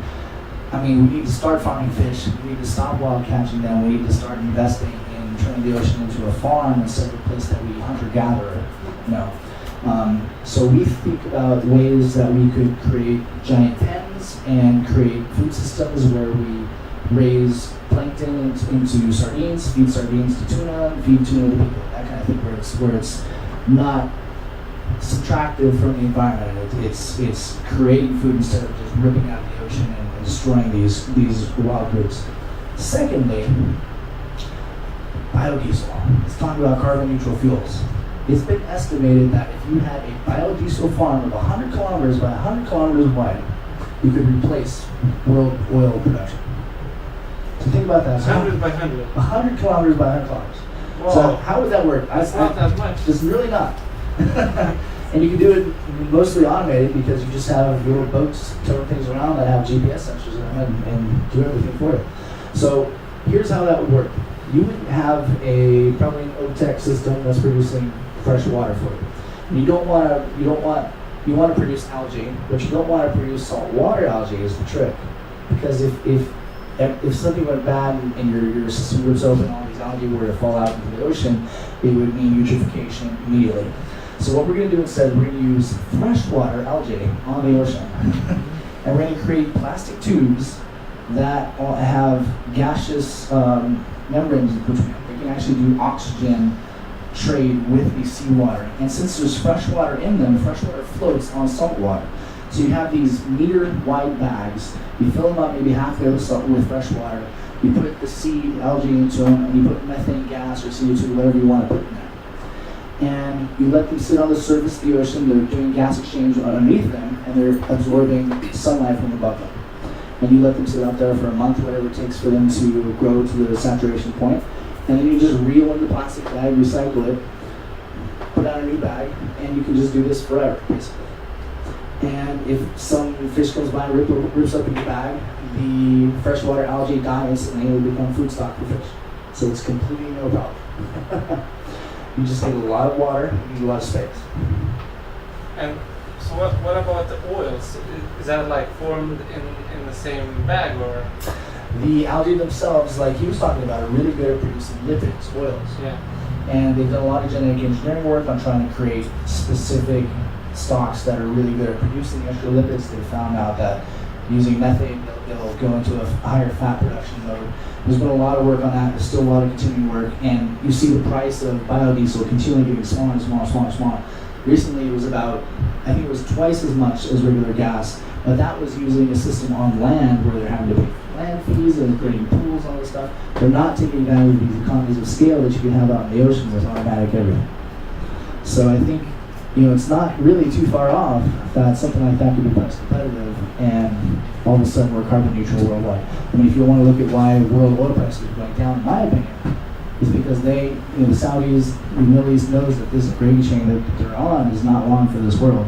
They've got to start investing in real economies. They know this, they're doing it because they know the oil money is not going to last. Oh, that's very inspiring. So, I like my ideas being destroyed. So I thought the other day about a system where you'd have like more automation, like vertical farming. What I thought about is that like we can't really use robots or have like really large supply centers on land because it's more like regulated and there's like there are some obstacles to do that. So I was thinking like, what if we had some sort of like platforms for growing plants in the sea? And obviously we have like a lot of sunlight in some areas, so we could like capture that sunlight to make fresh water and grow plants and then have some sort of autonomous ships that like bring them to the shore. What do you think? Like what could not work there? And if all works, then why don't we do that? Well, in my opinion, we're lacking that off-the-shelf platform that I intend to provide. So. Let me tell you guys a little bit about what I'm actually making. It is a cylindrical structure. It's about 80 feet long, 24-foot diameter. And we're making it out of a new material called geopolymer concrete that does not corrode in the seawater. It's not Portland cement, but it is a similar kind of cement. It's made from a waste product of coal burning. It's such a cheap material, they literally throw it, half of it in the world is thrown away into landfills. They just get rid of it. Raw material is like the minimum quantity you can buy is like 25 tons for $850. they're like, it's a good deal. It's a really good deal. It's practically free. So we can make this really high quality ocean surviving material and do it in giant tubes that will displace all this water. And once you have a system like that, you realize you can start doing some interesting things with it. You turn it vertically, you turn it into underwater data centers. You can bridge between two or more of them and create flat sections that you could build with vertical farming. We're looking at building floating breakwaters out of them so that we could do entire seasending cities. You can put houses in them. I've got a floor plan for these houses that we're going to try to put in San Francisco here. And it'll be our first market. Will be a domestic market for homes for people. And it's a 2,900 square foot house, 2 floors, with I think like 5 bedrooms. So, you know, you can also use it for things out in the ocean doing commercially, like what we're talking about. If you wanted to do a gigantic biodiesel farm, you would need a lot of this stuff because you would need to have a large amount of personnel permanently living on site and storing a lot of equipment out there. So I think once we see things like this begin to happen and they start entering the market, there's just going to be an explosion of creativity and what can be done with it. It's kind of like what happened when the browser came around. Like the internet was a curiosity until the browser entered the picture.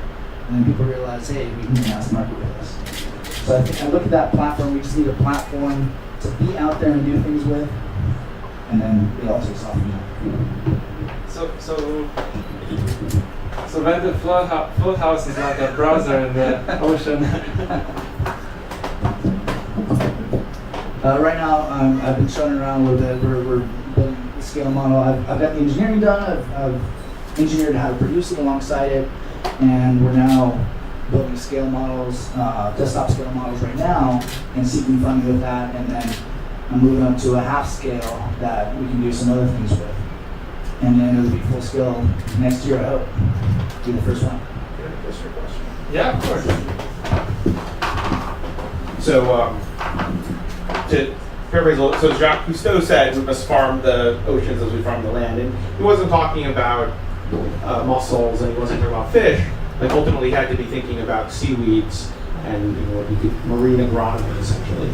And there's sort of a wise old aquaculturist in Washington State, and John Forrester, who's been doing some thinking about this, and he looked at what's actually happening today with seaweed farming. And if you look at just the average productivity per acre of Chinese seaweed culture, his calculation, you could double world food supply on less than 1% of ocean surface, right? And so this is not, I mean, so this vision of biodiesel is very interesting, but it represents like a huge intensification of what can be done today.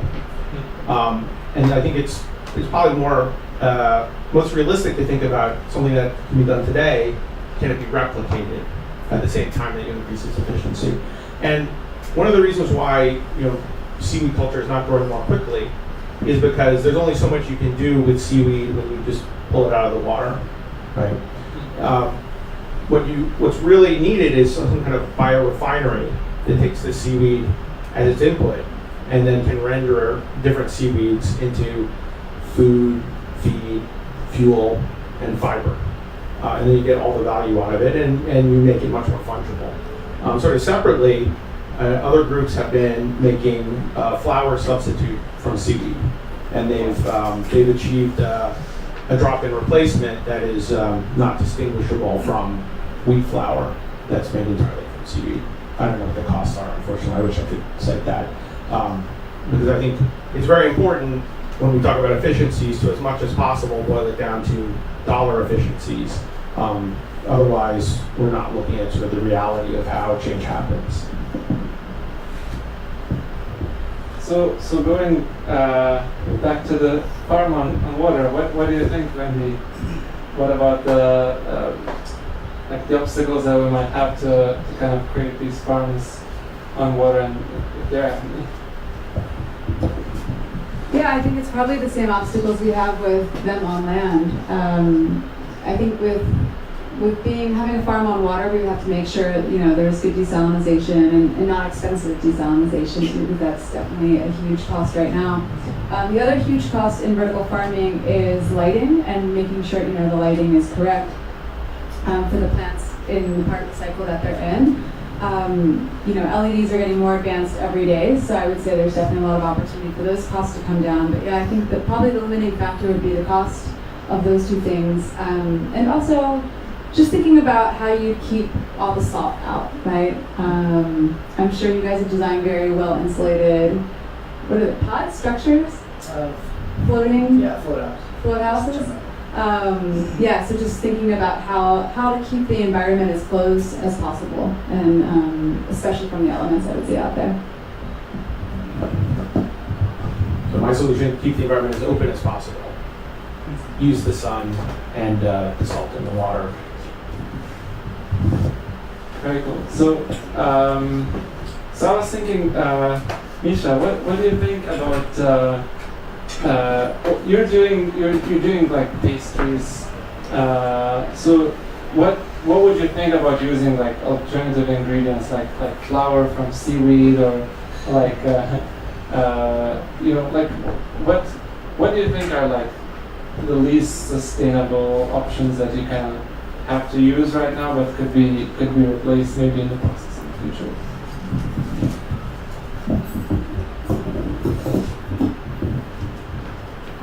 First of all, I think seaweed is an awesome idea. There are a few things we can use in pastry that would actually be interesting to try seaweed with. Probably something along like candy. There are also alternatives when it comes to flour and like arrowroots or rooted vegetables that we can turn into a starch or use as a starch staple. But there's so many options for alternative plants, plant-based ingredients, and it depends on the popularity of society. Right now, every time that there's something new that comes out, maybe a new chef that discovers something different, that's when the supply and demand goes up. And then food waste comes into play, because then when it dies down, it goes to waste and it gets tossed out. But there are creative ways in pastry that we can do alternative things than having to depend on our resources from other places.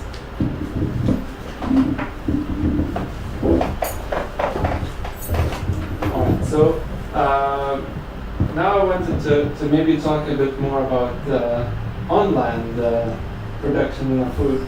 And so I had an opportunity to listen to one presenter from Finland who was like really inspired by using bioreactors and kind of like making all the food in bioreactors, like similar in the way that we use in breweries, kind of brew beer, to instead of brewing beer, brew meat and brew eggs and brew milk and all that stuff. So what do you think about food production? Like what can we do in bioreactors and what can't we do in bioreactors? So maybe. Okay.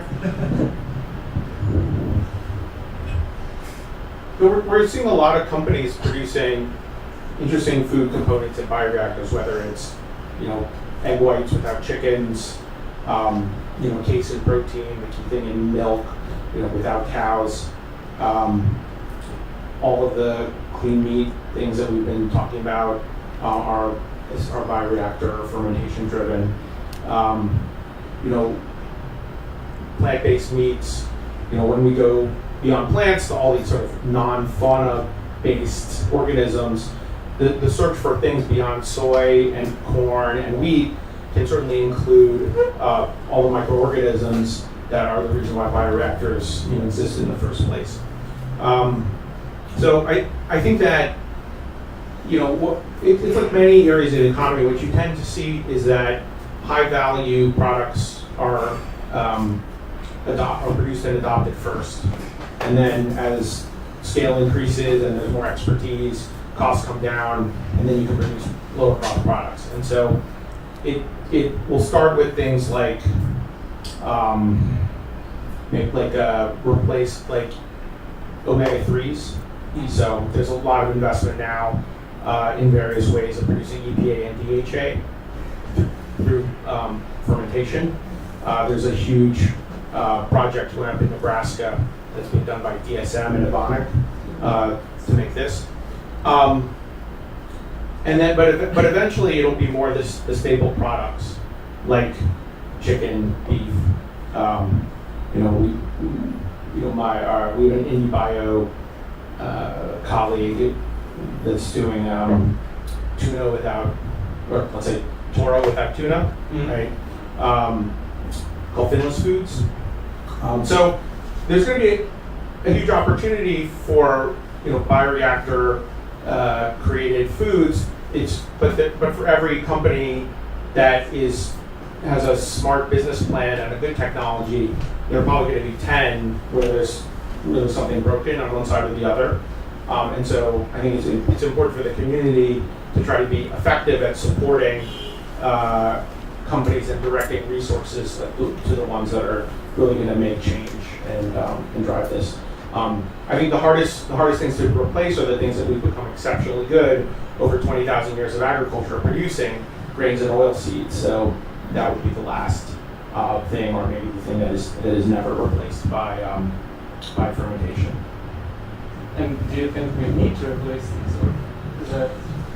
Yeah, I think when you look at the amount of the pressures on arable land, water for irrigation, fertilizers, pesticides, the amount of fossil fuels that are used in traditional agriculture, one of the advantages of going to a fermentation system is that some forms of fermentation can be decoupled entirely from agriculture and decoupled from fossil fuels. So one of our closest competitors is a Finnish company called Solar Foods. I don't know if you're familiar with them, but what they do, so they're one of the two other companies that are using bacteria that can take the chemical energy from hydrogen to fix the carbon and CO2 in bioreactors to make protein and other nutrients. And so because CO2 comes from many industrial processes that we will need to continue doing, including cement, for example. And hydrogen is something that can be produced from clean energy through electrolysis of water. The fermentation that comes from those sources, we think is particularly interesting, and it provides redundancy for our current food system and a very different set of economics. Very interesting. So, one thing that, at least related to Baltia world, the sustainable homes and vertical farming, to kind of like create this good balance between food production and where people live.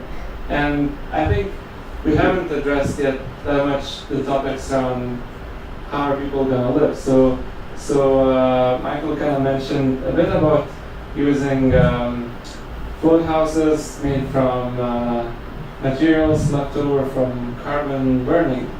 But did you investigate any different materials, or what?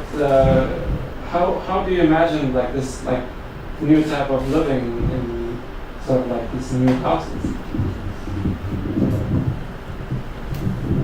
Sure. If fly ash went away, there are other chemistries to rely on. One's called kaolin and metakaolin, which are clays.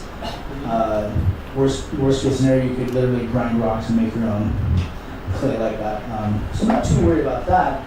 And there is a whole lot of this stuff around still, in landfills and just waiting to be used.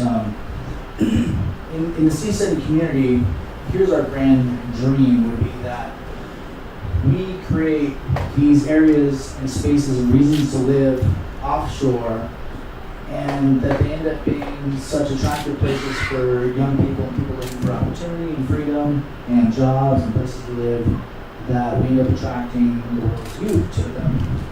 And then that would basically allow the land to return back to its natural condition. Like, we can increasingly move off of the land into these oceanic deserts and not place such a burden on the land anymore. And that would be very good from an environmental point of view. And would set us up in a new way of living that would hopefully be more conscious of the world that we live in. And so do you think it's possible to kind of replace all the systems that we have on land to kind of like live on the water in the same comfort or even greater comfort? Absolutely it is. And even a lot of advantages to doing so. I could go into a lot of them, but let's say David Friedman has a term he calls it dynamic geography, where you can infinitely reconfigure a city. Like, look at the problems that LA has or San Francisco. These are big cities now that were originally designed to be small cities. And no one imagined them holding as many people that they have. And so they get stuck with these problems that were designed in decades ago. In a seasteading city, you don't have that problem. If you want to make a lane bigger, the 405 freeway, the most busy city freeway in the world, on a seastead, if you want to make it bigger, you just float two areas apart, and now it's twice as big. And it didn't cost you billions of dollars. Yeah, or can use submarines. I like the idea of having a specific direction and a specific height of water, so that emergency services, they don't have to take the streets, they just go straight down, pop up exactly where they need to be, or going north, you go to this depth, and going west, you go to this depth, and then there's literally no traffic, everyone's going in the same direction. There's all these new ideas that we tried out, and that creates more opportunities for everyone. And of course, then I start thinking about what happens when you're on in space someday. That's where things are headed, I think. So, Meisha, what do you think about so we talk a lot about these obviously like new settlements in sea. So from a person who's like catering at events or like selling to different shops, what do you think would be the obstacles or the advantages of like having this sort of like closer community? Or and I'm quite fascinated, like how would different businesses, like even like Amazon, like how do you get Amazon packages on sea? But from maybe more practical perspective, like if you need to like deliver your pastries to some other location, do you need like a heated car or some boxes, or like what would you think? Would that work or would it be hard? I've given that some thought over the years, and that's kind of why I designed my dessert company the way it is now. It's mainly based on line we ship. So I eliminated the idea of having to deliver or have a van that had to be 70 degrees or lower to transport cakes. I wanted to make a point before I move on with that. He mentioned something about fermentation, and I should have mentioned it as an alternative option. When it comes to alcohol, I use a lot of it in my products. I write my own recipes because I wanted the shelf life to be better. I wanted my products to be organic and to be able to reach the consumers faster. And I found my desserts, they don't require refrigeration. And my desserts don't require, they have longer shelf lives. And it's a perfect dessert where you're getting quality ingredients.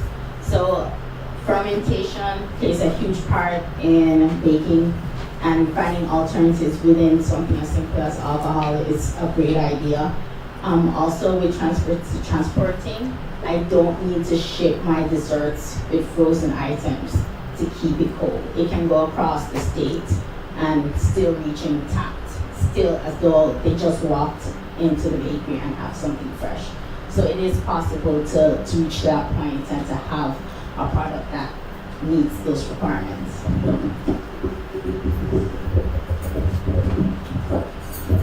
Yeah, and I'm very glad you mentioned fermentation. I kind of like, quite recently I got really interested in like using fermented foods because it's also a way to adapt and not use like fresh tomatoes in the middle of the winter. Because I spend quite a lot of time in Sweden now, and tomatoes don't grow in Sweden in winter. So because all this use of products that come from across the world is creating so much CO2 and kind of transport water from one place to another, which is also not good for rivers and lakes in some areas. So what do you think about fermentation and like using these more older methods for food production and supply? And do you think, are there any like correlations with like vertical farming or I don't know. I'm just throwing ideas here. Do you have any comments for fermented food? What? Sorry. I completely agree with you, and I believe in it a lot. I do seek out old recipes. I've been cooking and baking since I was 9. I've been using a lot of older ways of making desserts and making food, from influencing the ingredient from the start before it goes into the process of being the cake. And then having that influence makes the food last, the shelf life last longer.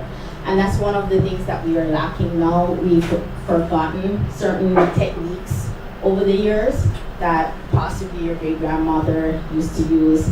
And fortunately, I've adapted those, and I've been handing that down for my mom and my grandmother, and I've used those techniques in the way how I prepare food. So even when making pasta sauces or even pasta, I'm baking, anything's possible, and fermentation is a great way to start.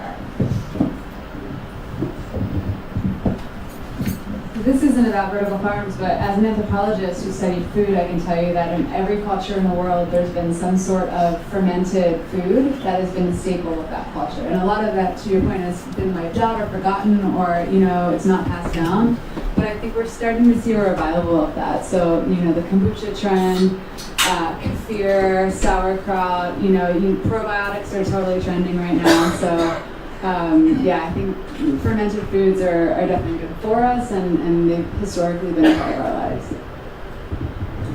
Yeah, I'd say, looking further, really it's about methods of preserving food. So if you can remove the seasonality, if you can use lower cost, lower carbon footprint forms of freight because you've smoked, salted, canned something. And so I don't know a lot about this area, but I think if you find a way that you can use clean energy and bioplastics or some other material to produce preserved plant foods, then that should be very beneficial, I would think, to cost and footprint. It requires changing consumer tastes, right? We all love our fresh strawberries from South America or whatever the thing is, but this is something that food tech may also be able to solve, right? We're putting so much energy into food tech to replace essentially fresh meat. If some amount of that were to produce more palatable preserved foods, it could have a massive impact as well. Yeah, I guess it's probably somewhere in the middle. We're probably gonna grow more of these winter tomatoes somewhere indoors, but as well combining that with preserving food, I think that's also really helping us to remain healthy, as well as preserving food from the time when we can produce it in like much larger quantities. I'm quite curious. Does anyone use preserved food for like probiotics or some health benefits? Is there anyone who's into that, or? A little bit. Yeah, I think like Wendy mentioned, it's a trend, and I think it's only growing at this time. So I think it's very exciting to see these old traditions come back. Especially in the prebiotics to feed the microbiome. Having aquaculture and sauerkraut, that's what, soluble fibers that the microbiome feeds on. You feed it, and that's one of the best ways to feed it, unless you're going to eat a lot of fresh, uncooked onion, which I don't think we're going to do. Right. Yeah, I think that's totally on point. So, great. I think I wanted to discuss a bit about the ecosystem and automation, and maybe you have some ideas, Wendy, like what resources do we need for vertical farms? Do we need like a lot of people to take care of that, or Do you think we can do that soon by like robots or automation? There's already a ton of companies working on robotics for agriculture. Even John Deere and some of kind of the old school you would consider to have full-on technology departments now. So I think it's only a matter of time that robotics are going to start replacing people in the fields and certainly in vertical farms because it's such a smaller environment than a giant field. So yeah, I think the technology is getting there. It will probably take a little while to get perfect, but it's there. And just having a indoor space instead of a field that's controlled by weather or seasonality, hot sun, rain. Just being able to harvest food indoors really removes a lot of obstacles when it comes to actually growing the food and the efficiencies that it has. And what do you think are, and that's for everyone, so what do you think are the common trends that are kind of related to the future cities or future food production or future living? Do we need like more AI or do we need more like, quantum computing or some neural networks? This is the Silicon Valley is a place where most of these technologies come from. So what's your opinion? What do we need most to kind of go faster with it? Or do you think we're quite there technologically and there is something else kind of like making it not advance as fast as it could?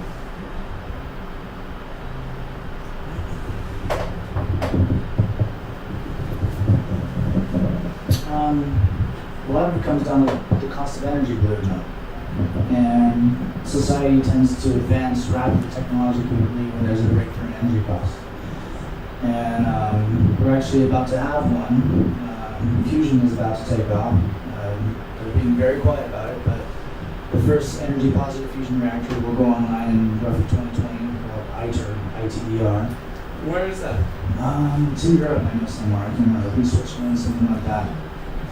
And it's been such a joke for so long that fusion's always been 20, 30 years away. That now that it's actually happening, they can look at it and say it's definitely going to happen. We're building it. And we just need to turn on.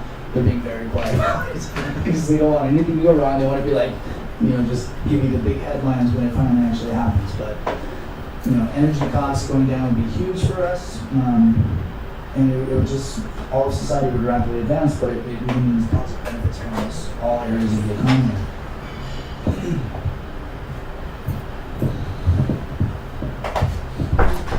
Sort of a boring answer, but infrastructure helps everything, right? So whether it's an energy infrastructure, improvements in materials, science, improvements in the sort of information technology that you were referring to in your examples, like these are all going to benefit food production and all the activities of future cities. So, it's I think it's hard to pick very specific things that, but all of the above. I think one thing to think about when you're talking about the previous question, automation, right? Is physical automation is required when you're basically moving small things around.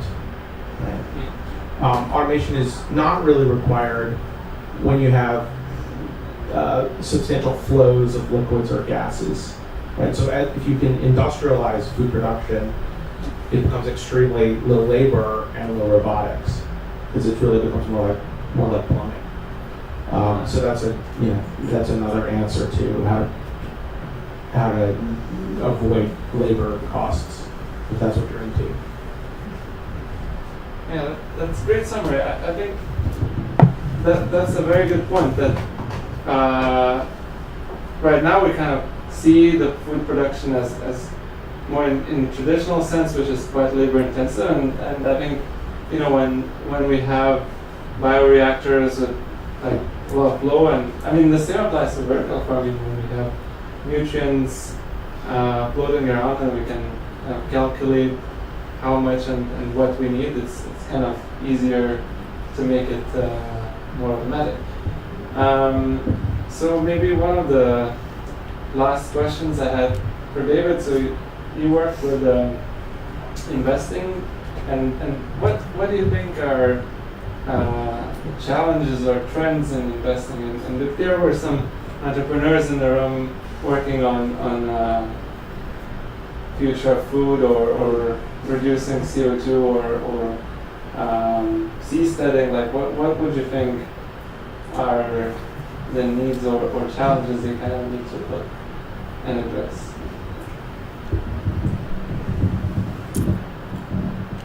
So these types of businesses are capital intensive, which is like anathema to Silicon Valley, right?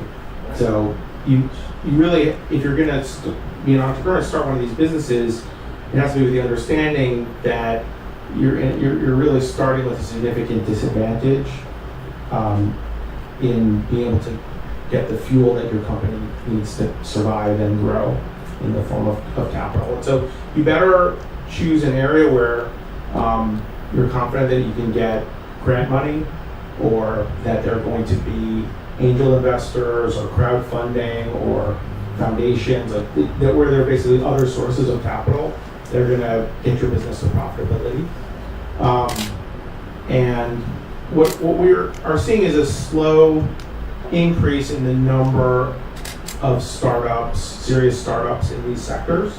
I don't know as much about seasteading, I'll make that exception, but Y Combinator has a significant direct air capture carbon tech program coming out. 180 Carbon has a carbon tech accelerator. Cyclotron Road is really moving in that direction.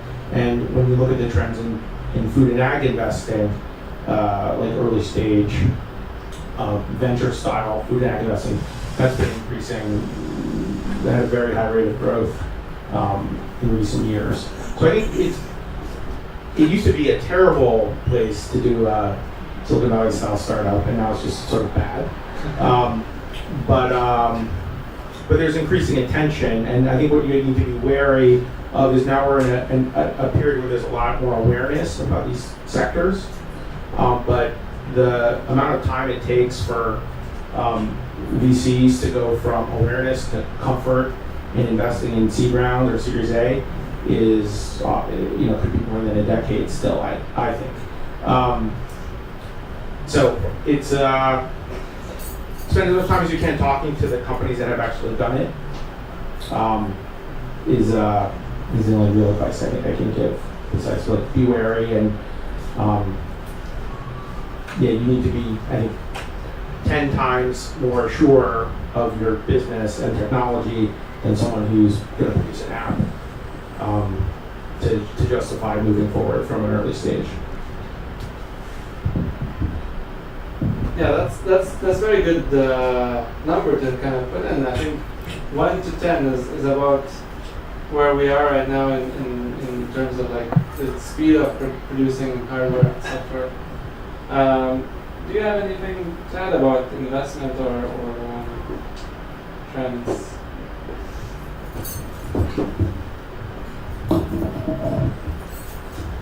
You mentioned apps, and I thought about using apps in restaurants for chefs or food preps chefs to communicate and to improve on the food waste. So that's also a really good idea to reach them faster, because restaurants they won't invest in programs to retrain chefs to do better, but using something that might have social media background to improve and make it enjoyable to encourage them to do better with food waste would be great. So an app would probably be a better start.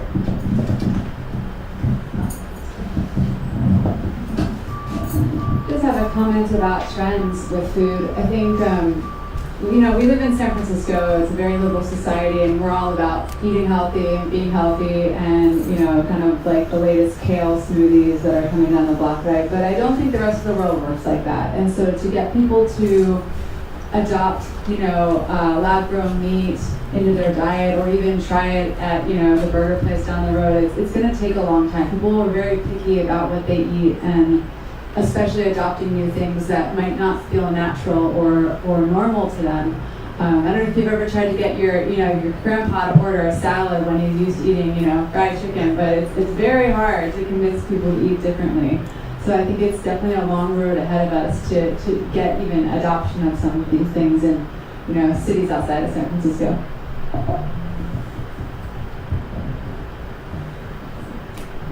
Okay, so before we close, I wanted to do like a little exercise, and I really like putting numbers on things or having at least something memorable. So I really like when we had J-Lo speak here, and he said that if we were living like we live now, for supplying everyone with the same living standard as we are enjoying, we would need like 5 herbs.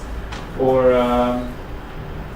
there was something else really inspiring. Oh yeah, Aylon mentioned 9 calories to 1 calorie with the chicken, and like 25 to 1 with cows, I think. So these are really crazy numbers, and I think people are not that aware of these numbers. So I think if we can like tweet or share on Facebook or anywhere on social media about like these inefficiencies, and if anyone on our panel has any other numbers or inspiring facts to share in that direction, I would invite everyone to kind of like share at least one fact that kind of like stuck with you tonight, and something that you might have learned or just rediscovered. Does everyone know the hashtag for the tweets? Yeah, we have hashtags there, so you can hashtag future cities, or just tag future events, and yeah, we'll make sure to share them.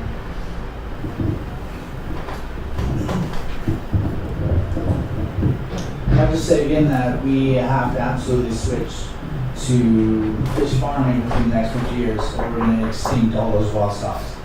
So that's really one of the most important trends that I look at. So one thing I didn't share with vertical farming is that it's so much more efficient from a land use space. You can grow the equivalent of what 1 acre would be outside and 36 square feet indoor. Wow. Crazy.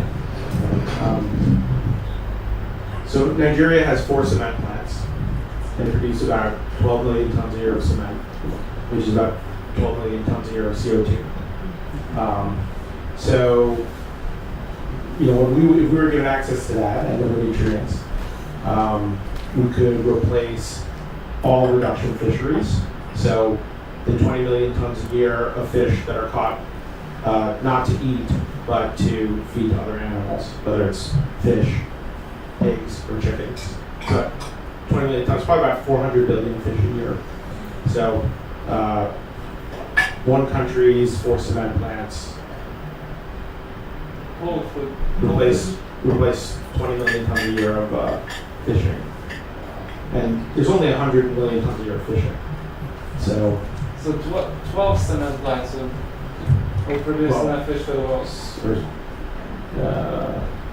That's not my math, but my math. So a small multiple. Speaking of cement, I got a scary one for you.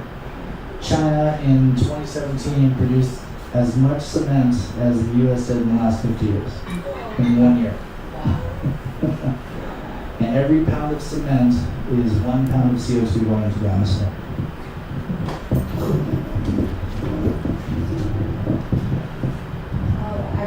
To be honest, I'm not quite sure what to say about that, but I do agree there's something that needs to be done, and we need to work together to make sure we can.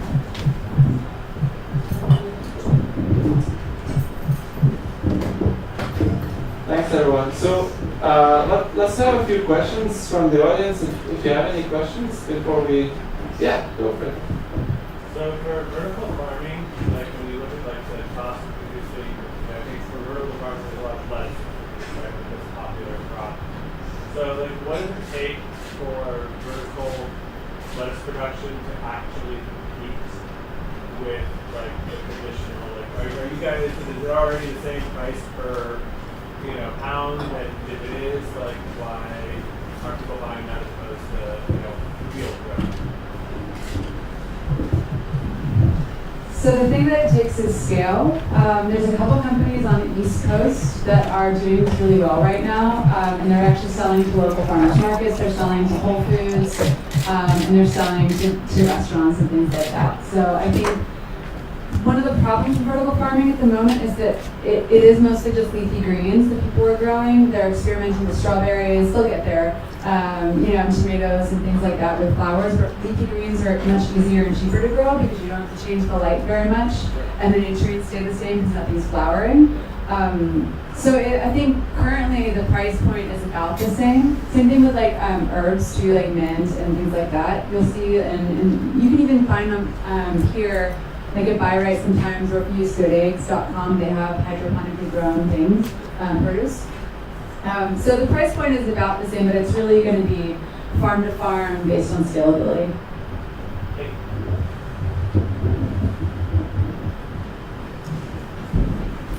Yeah? Just to follow up on greens, do they have the same risk profile as farm-grown greens? Actually, a lot less. Because they're in a controlled environment, you know exactly where they're coming from, and if it is awry, then they notice it right away. It's also a huge, huge part of the industry right now that they're focused on, because if you have one bad vertical farm incident with E. coli, like the whole industry is going to be screwed. So they're really, really careful about that. Yeah. So this is mostly a question about seed setting, but it applies to some of the other stuff discussed here too. Humans have done some really remarkable things technologically and infrastructurally speaking. Whatever, smartphone factories, Three Gorges Dam, ITER even, which you were talking about, like kind of a minor. Why aren't people already doing seasteading? Good question. There was a couple technological barriers. One of the biggest ones was how do we block waves? So with our structure, I said it was a modular structure with multiple purposes. We can also use it as a wave breaker itself. You fill up halfway with water, bring the city with them, and you get an effective wave block. That really hasn't existed. I mean, some places have done that, but no one's quite done it in a mass-producible format that's cheap out there. The other big issue was that seasteads tended to be tied to the land because of fuel energy needs. So until recently, with the advent of cheap solar electricity, you would have been bringing fuel back and forth, every day basically. And it would limit the size of the city, and it would tie it to a new land. So you couldn't go very, very deep. You also had water issues. Without a ton of electricity, you weren't able to put your own fresh water. So now that we have robust electricity through solar, we can go anywhere in the world and create these floating cities anymore. And the great thing about it is that the ocean doesn't have geography problems like the land does, like you have to worry about. Here you have buildings sinking into the land here, and we can only build so far because the geography that was given to us in San Francisco only has so much land. And out in the ocean, it's not like that. Wherever you are, you have water access. You don't have to worry about where the nearest river or lake is, or whether it's rained in the last 5 years. And wherever you have sun and you have ocean water, you have fresh water. And wherever you have ocean, you have flat space that you can just spread out on anything. So really it was a bunch of technological challenges, and there's still a couple minor ones that we're going to have to figure out along the way, and it's just going to be a learning process. But solving the wave issue and solving the electrical access issue were the two biggest ones. And now that we have that, it's going to move forward.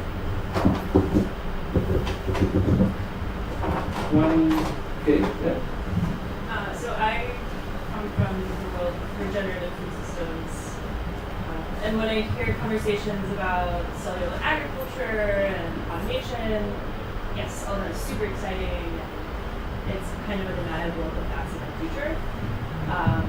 At the same time, I'm skeptical for many reasons, primarily because of my core value that our dependence on land is inherent to our survival skills.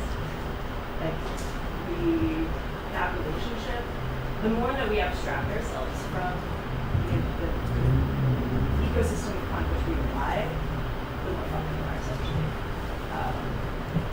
So yes, like let's eat less animals, but also how do we preserve the sacredness? I don't know if any of you were at there was the like sacred blockchain event recently. There's an author named Charles Eisenstein who talks about sacred economics and how interdependence is really quite critical to any ecosystem, any community. So I guess my question is, how do we preserve and cherish our relationship with land while also cautiously and responsibly and ethically exploring these exciting technological opportunities? Great question. Who wants to take it? Oh, please, no, please.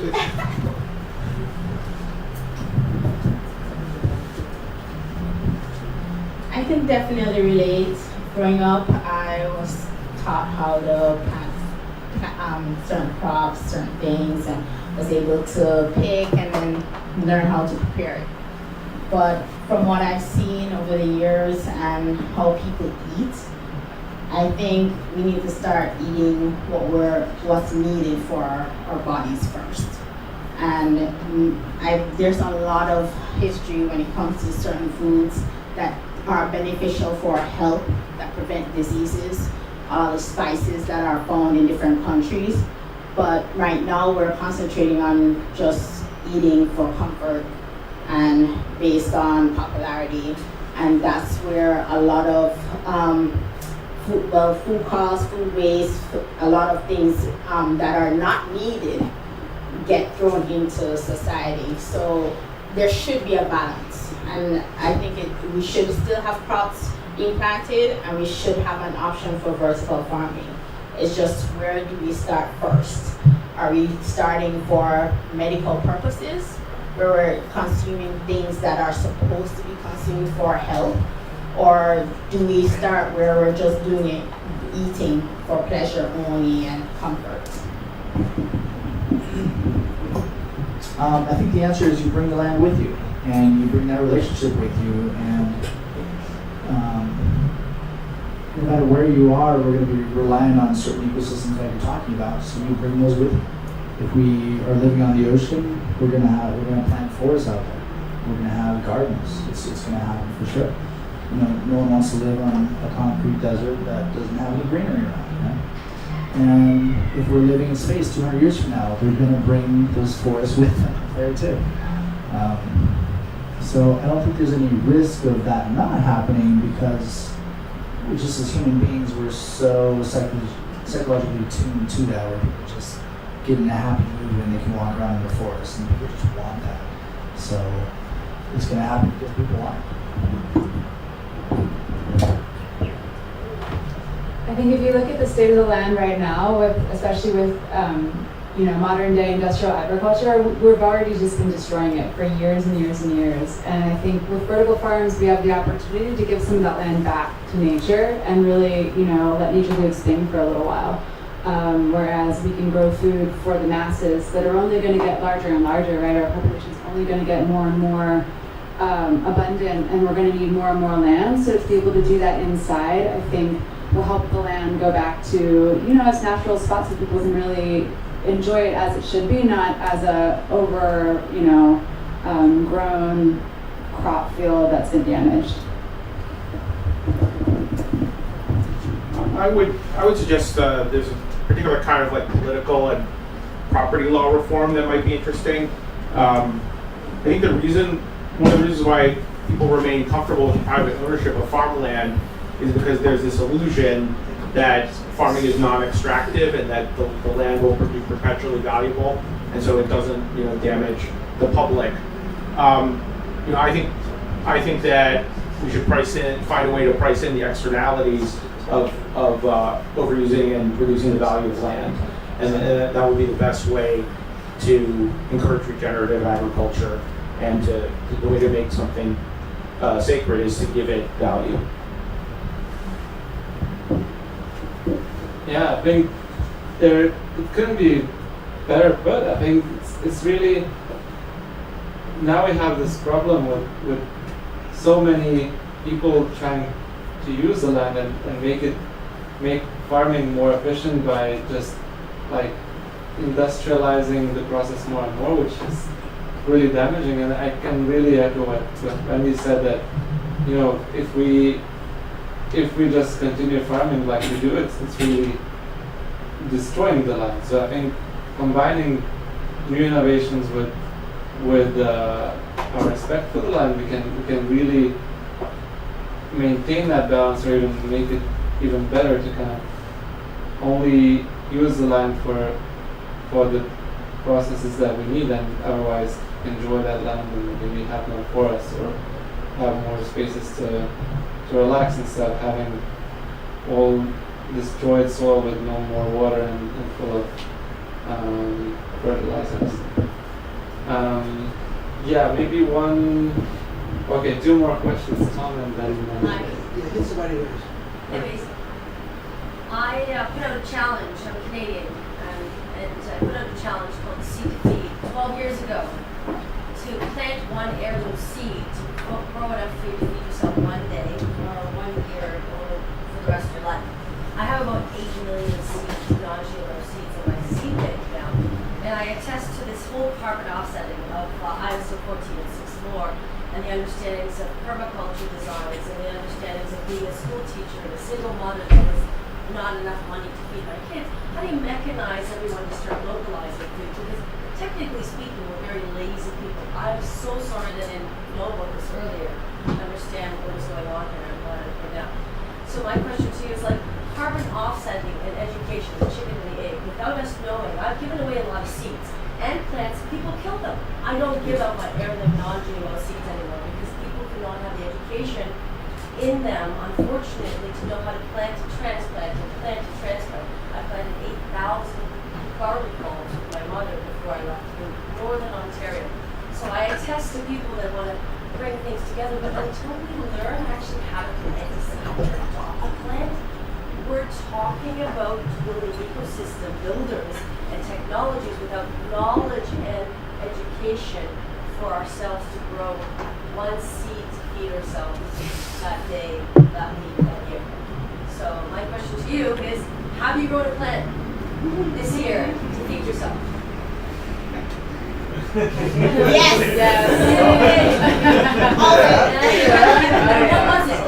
And what was it? Why did you grow it? Those are 3 questions. What was it? Why did you grow it? And Kind of mainly because of what I said before. I do it for health purposes because I grew up eating turmeric in my food, ginger, certain spices, certain root vegetables. Just to let you know, I'm originally from Jamaica, and I was brought up to kind of really take in ingredients and really respect how it's grown. And breadfruit, yes. One of the. How do you know that? And those are actually. Just like jackfruit, jackfruit's been around for hundreds of years. It's not something that's new, and it's something that I've eaten since I was a child. It does provide a good source of protein. It does do what they say now, and soursop is something. Ginseng for the Koreans. Exactly. So soursop is right behind it. As soon as they discover how beneficial it is, it will be in the supermarkets and it will be grown. So I grow for health purposes. So I know I can grow ginger easily in my apartment, and also some turmeric, which I consume every day. I make sure cinnamon is always around. So that's one thing I mentioned earlier. Are we going to choose to improve for health purposes, or we're going to just continue to plant and grow potatoes just to eat fries? Does everyone know what soursop is? Oh, you want to tell? Virility. Soursop. It's natural Viagra. It is I believe the Spanish, the Latin call it guanga capana. It's it's almost like an alternative to milk, but fruit that is produces its milk. So it's a sap that's sweet. It has a lot of protein, a lot of health benefits. They use us people in Jamaica. We eat it to help with cancer, just like we eat the cocoa beans to help the actual cocoa beans to help with cancer as well. Turmeric helps with cancer. So that's one of my main focuses, is to really encourage people to choose vertical farming, which is easy to grow root vegetables and ginger. And then for certain crops that is unavoidable, we do continue to plant and use that necessary stuff to like growing soursop. It's a tree. It's unavoidable. You have to plant it. It's hard to put that in. Figure out how to take the brackish water. You have so much more land to grow. Exactly. That's your problem. But you have lots of land there, but it's all salty water. So desalination and being able to create desalination naturally around the brackish water, like the lava, like holds its own aeration system. So yes. Peat moss on top, and then you don't have any salt going in, and you can grow much more in the islands. Unfortunately, the moisture is against you down there. Yes, and we do use that for towards our benefit. If it wasn't for the lava and the lava, we wouldn't have one of the best coffee beans. We wouldn't have certain things that would possibly, yes. Not too much. I don't have too much information on that, but it is true. And based on the climate and we're in the mountains, you are located in Jamaica, there are indigenous plants that you won't find anywhere else in the world. So we really need to know how to protect them, to help people, educate them on on that, and help people choose whether or not they want to do vertical farming to help with their health. What else did everyone quickly? What did you plant in the last year? I don't have a green thumb, and I would be more than happy to allow the artificial intelligences to take over that aspect. All kinds of stuff: artichokes, tomatoes, garlic, passion flower, carrots, whatever else grew that sprouted. You know. I'm just planting ideas. Good one.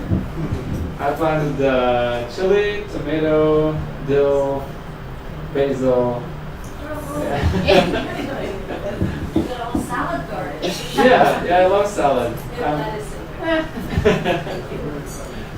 All right, I think let's thank our panelists, and let's do some mingle. And for those who want to go, thank you so much for attending. So.